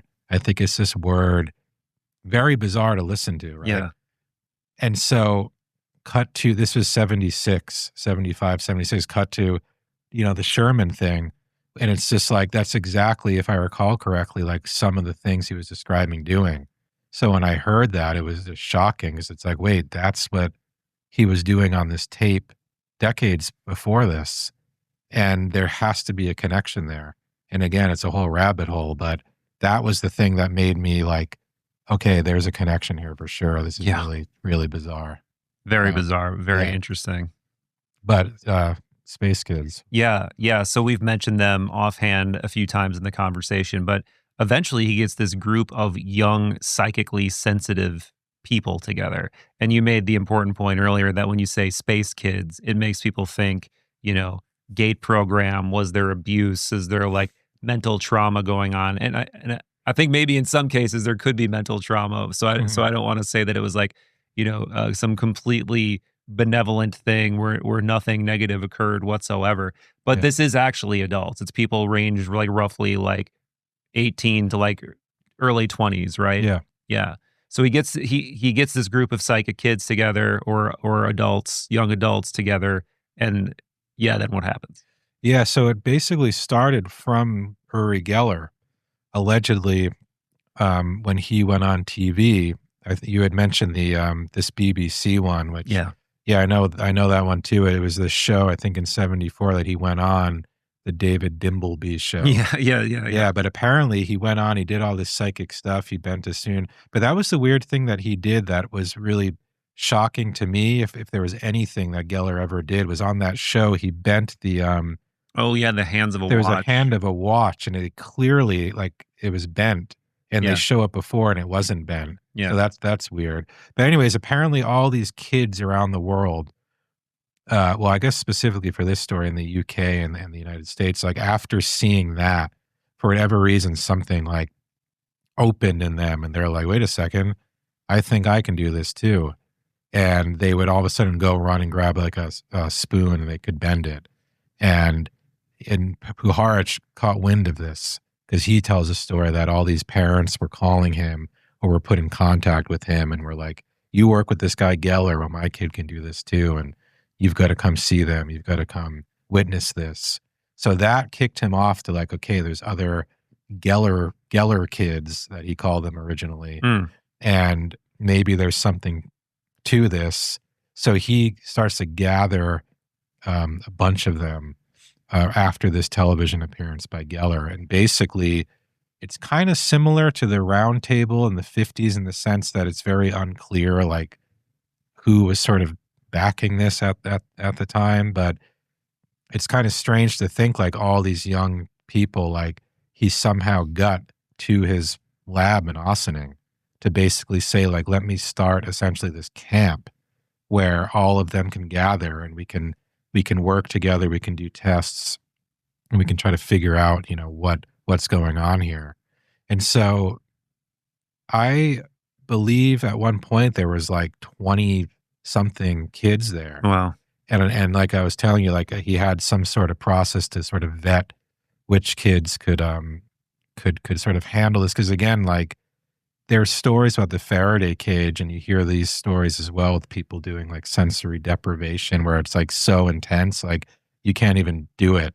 So, a lot of times you would hear these kids, like, the Faraday cage was just so silent that they couldn't even be in there. And so he would kind of go through the kids and kind of collect the remainder, the remaining 12, which he writes about, were 12 who, apparently were very gifted psychically and could do things like Uri Geller could do. And he then began to try to do what he did with Geller, in the sense where, let me see, because Geller, he claimed, got these powers through the Nine, right, through an extraterrestrial intelligence. So he said, if that's the case with Geller, then maybe this bigger phenomena is that these kids are getting this power through some other intelligence. So let me hypnotize them and see if I can get any information like that. And so he did. And there's tons of sessions of him, like, regressing, in a sense, these space kids, and seeing if there's some connection there to, another civilization. And according to him, there is, because according to a lot of these recordings he did, these kids would remember a past life of being on another planet, being in another part of another civilization, remembering that they were, born on Earth as a sort of hybrid type thing. All that kind of stuff. Again, remember, this is like early 70s. Right. So this is not in the zeitgeist as much. No. Early. And so that starts this like crazy theory that Puharich begins to build, which is like, okay, the reason kids or I guess people in general have these abilities is because they're getting it through this connection to another civilization that they are, from. Totally far out. Yeah.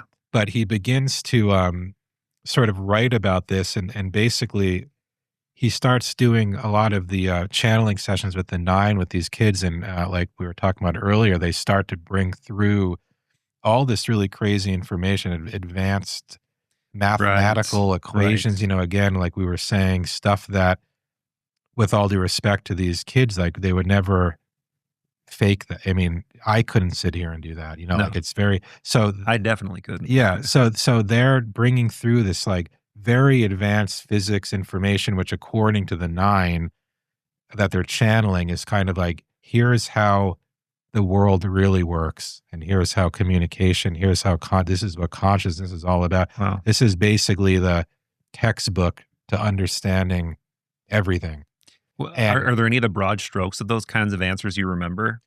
well, basically, it was a lot to do with the hypnotic state, and the fact that that is how, you hear a lot of these stories, the UFO encounters with like the telepathic communication, the person receives, that's how they're hearing the entities talk. So there's a lot of stuff about that where like, that's how this communication works. And that's, if you're able to get to such a level in a hypnotic or a trance state, like that's how this communication works. Okay.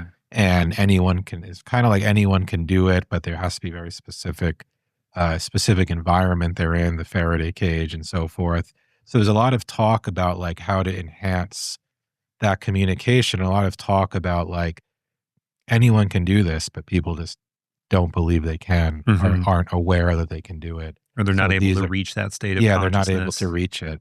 But a lot of it is so complex that I think Puharich himself was even like, okay, I've got to sit down here and try to figure out what they're trying to say. And like we were talking, like I feel that it's either complete BS or it's the answer to everything. Yeah. And I don't think there's any in between. And I think like he just didn't have the time to figure that out, because we're talking pages and pages and tapes and hundreds of tapes of stuff like this, where he felt as though he was receiving like a whole rewriting of the world of physics, and he was trying to figure that out. And in fact, around the time of the Space Kids camp, he brought in all these specialists. Oh, wow. Mathematicians, social scientists, all these different people from different fields, and to say, hey, let's get together. We'll look at this information we're getting, and let's try to figure it out, basically. But they weren't able to, and the only thing remaining are these binders that we have that I was telling you about, that basically consist of like a lot of the equations, a lot of the things they were getting, a lot of the notes, and it's so much. I mean, I can't get into it in the sense that A, it's hard to talk about, and B, it's literally so much. Like I don't know, Man, you got to upload all this stuff to AI. Someone needs to upload all of this stuff to AI and figure out if there's anything coherent behind it, and if there is any kind of like gestalt that we can like reduce it all down to, that because man, if there is, how insane would that be? I know. And again, it's not a cop out of not wanting to talk. It's just, it's so much stuff. Like it would literally take, like he did, he got this team of people together. So I think like that's maybe what it would take to try to like dive back into that stuff, because it's years worth of material. But again, it was sort of that kind of general new age, kind of talk, but it wasn't all that. It was very specific things about, the nature of the universe. It was very, very specific about the hypnotic state, and that's the way messages can be transferred at any length. And, so there was some specific things, and there was a lot of equations and stuff. So it wasn't just like, mumbo jumbo stuff. Which again, we both agree is what kind of makes it more interesting. Right, for sure. Are there any particular anecdotes from the Space Kids years of crazy stuff that happened, or particular individuals within those groups that are particularly noteworthy? Yeah, so we were able to track down several of these space kids, which obviously now are adults, and in those several, only 4 of them, or 5 of them, no, 4 of them were willing to talk, which, was amazing because they were really hesitant to do it. And I honor them for doing this, because a lot like these abductees and contactees, like, they were not in any way looking to be out there. And in a lot of ways, they were never talked about this. They were not jumping out of their seats to be in a documentary. They were very quiet, So I really honor them for doing it. And I've become very close with all of them now. But there was one in particular, a woman named Sharon, and her last name changed a couple times over the years, but her last name is Sharon McCann, and then Sharon Jacobson. And it was Sharon as in Sharron. And I'm happy to be public about this now, because I've spent so many years trying to locate her that I just don't care. Maybe this will help. Someone will see this and they'll find her. But she was kind of like, I like to say, the 11 of the group, Wow. Stranger Things, in the sense that everyone who was there who knew her all say she was like the most incredible psychic person I'd ever met. Absolute real deal. And almost all the tapes, I'd say 85% of the tapes, are mostly with her, with Sharon. And she's the one who, again, is bringing through really advanced information. And on some of the tapes, so most of the tapes, you can clearly hear them in the end when they sort of come to. And you can hear it's like they're breathing heavy. They're like, coming back.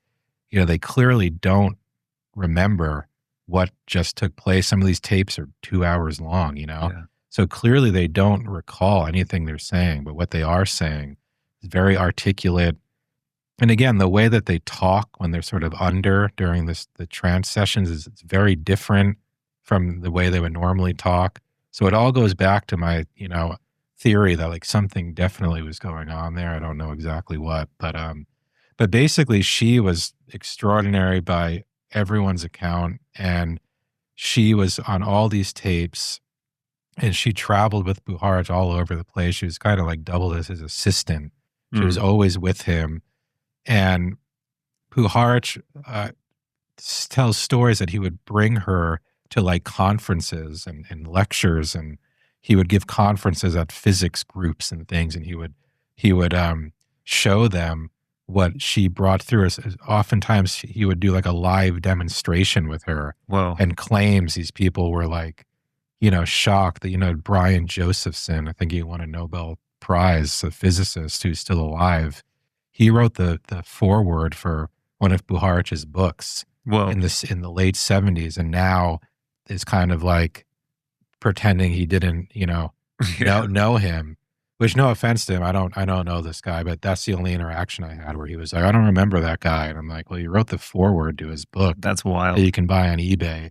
But apparently that guy was like, I met this girl and she was extraordinary. And so Puharich basically was like, I'm going to start a sort of, I don't know what you'd call it, a center, a retreat, an institute, where basically like we're going to bring these channelers in, specifically this woman Sharon, and we're going to do this research and really put out there that this is real, and we're going to get academic funding, and this is going to be this big new movement that we're going to start, where we're basically going to start bringing through knowledge and information from these other civilizations. And this woman Sharon was like the main partner with him in this endeavor, and she just never able to track her down, never able to find her. Everyone who knew her was like, yeah, it is weird, she kind of disappeared, and nobody has any recollection of what may have happened to her, where she went. Very extensively searched for her. I mean, really just to talk. I mean, she spent so much time with him and was so important that all I want to do is just talk to her and just, what was it like, but for whatever reason, she's like completely unfindable. So. Yeah. That's just which, made me think. yeah, I mean, it makes one think, did she get sucked into other intelligence efforts, other organizations, into like less visible programs? I don't know. I mean, again, it's quite possible. People have suggested that, but at the end of the day, it's to this day, I've never been able to find her. I've kind of given up, but I suspect she's out there. And maybe when the film comes out, she would come forward. It'd be really interesting to meet her. I feel like I know her, Yeah. from all this research. But yeah, Our time is rapidly shortening. So is there anything on your mind that is particularly crazy or noteworthy that we haven't talked about yet, or anything that this conversation has evoked that you wanted to bounce my way, or I can kick you a couple other things too? I don't know. I can't think of it. I mean, I guess not to shamelessly plug, but I guess to watch the film. Yeah, for sure. When it comes out, because there's a lot of stuff in there that, is you can see and you can hear, and, we don't have to just talk about it. So for sure, watch the film, but I can't think. There's just too many. Yeah. Well, we haven't really talked about like the identity of the nine very much, but that's one of those things where they almost seem to portray themselves like less like aliens and more like God level intelligences that are that's true, yeah. sort of overseeing reality, right? Yeah. And at one point they give a description of themselves that almost sound like the Egyptian Ennead of gods. Yeah, like the 9 Egyptian gods, which are almost like these archetypal universal forces or something like that. Yeah. But then in other cases, it sounds like they're orbiting on a ship or something like that. Like what is your opinion of what they are based on what you know? I think you pretty much said it. Okay. And I think a lot of, pardon me, there's been so many stories that just aren't true that I've kind of snowballed about. Oh yeah, they're actually in a actual UFO, and but the from the very beginning, it was just like these overarching gods that kind of oversaw everything, and they've been there since the beginning, and they aren't entities, or they're not like in ships, they're not traveling. They're just there. They're just intelligences that can be tapped into. They're not physical by any means. And the Egyptian connection is interesting because on a lot of the channeling tapes, for whatever reason, Puharich and whoever he was doing the sessions with the space kids, they would have these like nicknames they would use during the sessions that were all, it was Ra, it was Horus, it was Sekhmet, and it was these Egyptian, God names that they would go by when they were in these trance sessions doing the channelings. So that's how they would like refer to each other. I mean, I don't know if that was just like something they did for fun, or if there was like a larger meaning to that, but they would often use those names. But see, I like this a lot better for some reason. This is this flavor of the story is way more interesting to me than we're like aliens in a ship or something. It is. And that's just my bias. There's a crazy Egyptian connection as well, because on one of the tapes we have, Puharich brought one of the space kids into the Great Pyramid, and they did a session inside the king's chamber. And I believe, I can't prove it, but I believe they have the TD-100 device with them, which is a crazy image to think that they're in the king's chamber with this thing. But on the tape, you can hear these little weird, like mechanical sounds. So I'm like, is that the tape recorder, or is that? But anyways, they do a session there. With Puharich, it's a whole other thing to get into, but he was obsessed with ancient Egypt and the pyramids. And so he was like, let's see if a certain connection can be made inside the pyramid. And if I recall, that tape is fairly, not too interesting, but I do think that he was like, we're going to try to communicate with one of the kids back in Ossining from the pyramid. So apparently they're trying to do that. But he had a fascination with Egypt as well.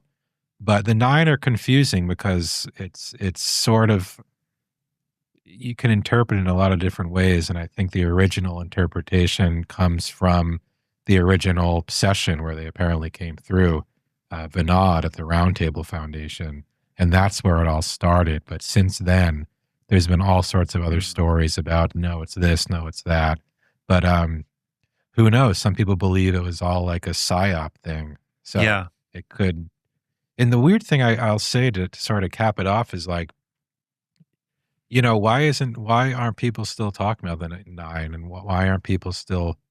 It seemed to just like stop. Well, yeah, I was and going all to of a ask you sudden that. it's well, into the 90s he would do these kind of retreats where he would like bring people out to sacred sites, and they would do sessions, and they would apparently communicate with the nine. But even his son and other people are like, oh, at that point it was just like, a fun thing to do. Sideshow type Yeah, thing. exactly. But after around that period, it was just like, okay, that's done, and just stopped. So, I don't know. It does make you wonder, like, was there something else going on, or was it just something he was using to bring people to him? I mean, it just makes me think, like, if you were apparently able to connect with this, all knowing Yeah. entity, like, why would you just like stop doing that? Right. Maybe it's like you need to find the right person, Mhm. because he claims it was Vinod and Geller, and only these certain people could make the connection. But it just seems like such an extraordinary thing to just kind of be like, oh, I'm bored of this now. I guess I'm not gonna. Well, But if there are other elements of the government or of classified, who knows what's going on behind the closed doors of, you know, military industrial complex contractors and stuff like that. Like there's rumors about, what happened to what happened after Project Stargate? Where did all that stuff go? Yeah. What happened with remote viewing? What happened with, is there any truth behind these psionic programs? And is there truth behind the Dan Sherman stuff? Maybe we found better, different ways Yeah. to make Yeah. that connection with the same thing, and we just don't use that nomenclature anymore, or maybe we have non-linguistic ways to get instantaneous downloads or whatever. It could, who knows, man? It could be Mhm. any number of things. Yeah. No, I agree, and I think it's what I've always thought about Puharich and the Nine is like, it seems very unlikely to me that from 1953 until basically his whole life, he was just going through life and these experiments and everything, just knowing, oh, this is all just made up, and this is from the very beginning has just been a cover for mind control. Because there's a lot of people out there who think that, who talk about that, who basically preach that, like the Nine was basically this made up concept to basically do mind control experiments on unwitting people and stuff. But I just I don't buy that, because he was just way too sort of intelligent. And there's all sorts of stories of his, like, personal life with women, and I just like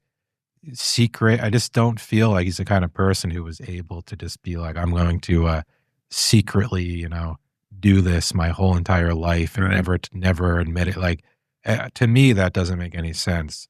So my point is, it does seem like there is some reality to the Nine thing, to that communication, whether or not it turned into a way to kind of get people to work with him. I mean, sure, that could have been a part of it, but my point is, it doesn't seem like it was just this big psyop Yeah. all along, and that's it. It's just too simple to just to say it that way. So And that's how I feel about the Project Stargate stuff as well. Getting to know some of these remote viewers to some degree. Some of these guys have, I've had this guy Paul Smith on my show 3 times now, and hung out with him in person. I just hung out with him in person again for a little while at a Contact in the Desert. And I mean, this guy hit major in the army, retired, went and got a PhD in philosophy to study psi more. Is like very into parapsychology, very interested anytime this stuff comes up. Like he's paying attention to disclosure. When all this psionic asset stuff dropped, he became very interested and engaged. Like that doesn't seem like somebody who is part of some weird psyop. Like it seems, and by the way, he's continued to teach remote viewing for his whole life as well. Yeah. I mean, it doesn't give that flavor of somebody who was involved in some weird thing and now they just want to leave it behind. It gives the flavor of somebody who feels like they glimpsed something mysterious about the nature of reality that they're still trying to make sense of, and they're going to spend their whole life trying Yeah. to make sense of that. And Yeah. that's the vibe I get anyway. So yeah, man, it's so tempting to just want to just keep going deeper and deeper down these rabbit holes. But then you see this brilliant man spent his whole life trying to get to the bottom of it himself, and it probably drove him at least partially insane. Yeah. And ruined his life. And I guess we should get to the end of the story, where maybe it's not the end of the story, but a major part of the story is that this house where all the Space Kid stuff is going on, it gets very mysteriously burned down. Yeah. Yeah. Yeah, that was in 78, and it was pretty dramatic. I mean, the kids were jumping out of windows, and basically they determined that it was, there was an official arson investigation. It was in the newspapers, but they determined this was not accidental. This was an attack, in the sense that we can tell that somebody came in and drizzled, flammable liquid in such a way. So, it's hard to determine who did it. I mean, a lot of people suspect it was an effort to kind of destroy his research there. But at the end of the day, it did happen. And that was when he fled. He went to Mexico. He lived there for almost 4 years in hiding, essentially. But it does make you ask the question, what did he know and what was going on there that was so real and so important that someone or some group, said this, this can't be happening here, and cause that. So we don't know. And again, I've never held a document in my hand that said the CIA did the fire, but it just, that's what we should say that's what he thought. Like, he was very and paranoid. many other people thought that as well. Because again, many people believed it was he went too far, he knew too much, he was going out and he was being way too open and talking about this stuff, and basically shut him up. And that was a way to do that. And that was a way to sort of destroy the, work that was there, potentially documents, potentially MKUltra related things. I mean, who knows? But it was very clearly let's destroy this work, this physical stuff that's in his house. And even his death kind of follows this pattern, right? Like, even his death, we don't really know what happened. Yeah. Could have been a totally normal death from falling down the stairs, or it could have been something more nefarious, right? Yeah. The last thing I'll say, and I've said it before, so Jacobo Grinberg, he's a Mexican scientist. Yes. There's an amazing documentary about him. I want to plug in any chance I can. It's on Netflix, I think. It's called The Secret of Dr. Grinberg. But he knew Puharich. They were both in the same field. They were both parapsychology, psychic phenomena, everything. They were absolutely together at one point in Mexico. We know that. So I can't remember the exact timeline. Pavel? Yeah. He knows way more about this. Interesting. He talks about it a lot. He's awesome. He'll correct me on this, but it was 1990, late 1994, Jacobo Grinberg goes missing. Keep in mind, to this day, no one knows what happened to him. It's never been solved. They've never found him. They never found a body. He disappears. And in, I think it was December 1994, and January 1995, less than a month later, Puharich, found dead at his house. Wow. They were both looking at the same stuff for a long period of time. Stargate officially ends in 95, shortly after that. So yeah, again, just a very weird coincidence, not saying anything more than that. But the weird thing is that Grinberg disappeared. And if you see the documentary about him, which is awesome, it's very complicated, and they get into what may have happened to him. but they never found him. Like he could, I mean, I doubt he's still alive because he's probably older back then, but with Puharich, like he actually was, you know, found dead, unfortunately. Mhm. But this guy was just like, to this day is considered like a open case. I have no idea. So people suspect with him, the theory is he was brought to some, you know, undisclosed location to work with the government or something. But it's just weird. Like within that period of time, both those guys, that happens to Very them. weird. Stargate ends. They come out in the papers, you know, government spends $24 million and it was nothing, didn't prove anything. So clearly they're trying to stop something. They're trying to quiet something. Yeah. Odd coincidence. That is the impression that I get. Many odd coincidences. Yeah, man, such a tangled, fascinating web. Tell people the name of the documentary and when's the August it's officially going to drop. Yeah, end of summer. It's called Mind Traveler.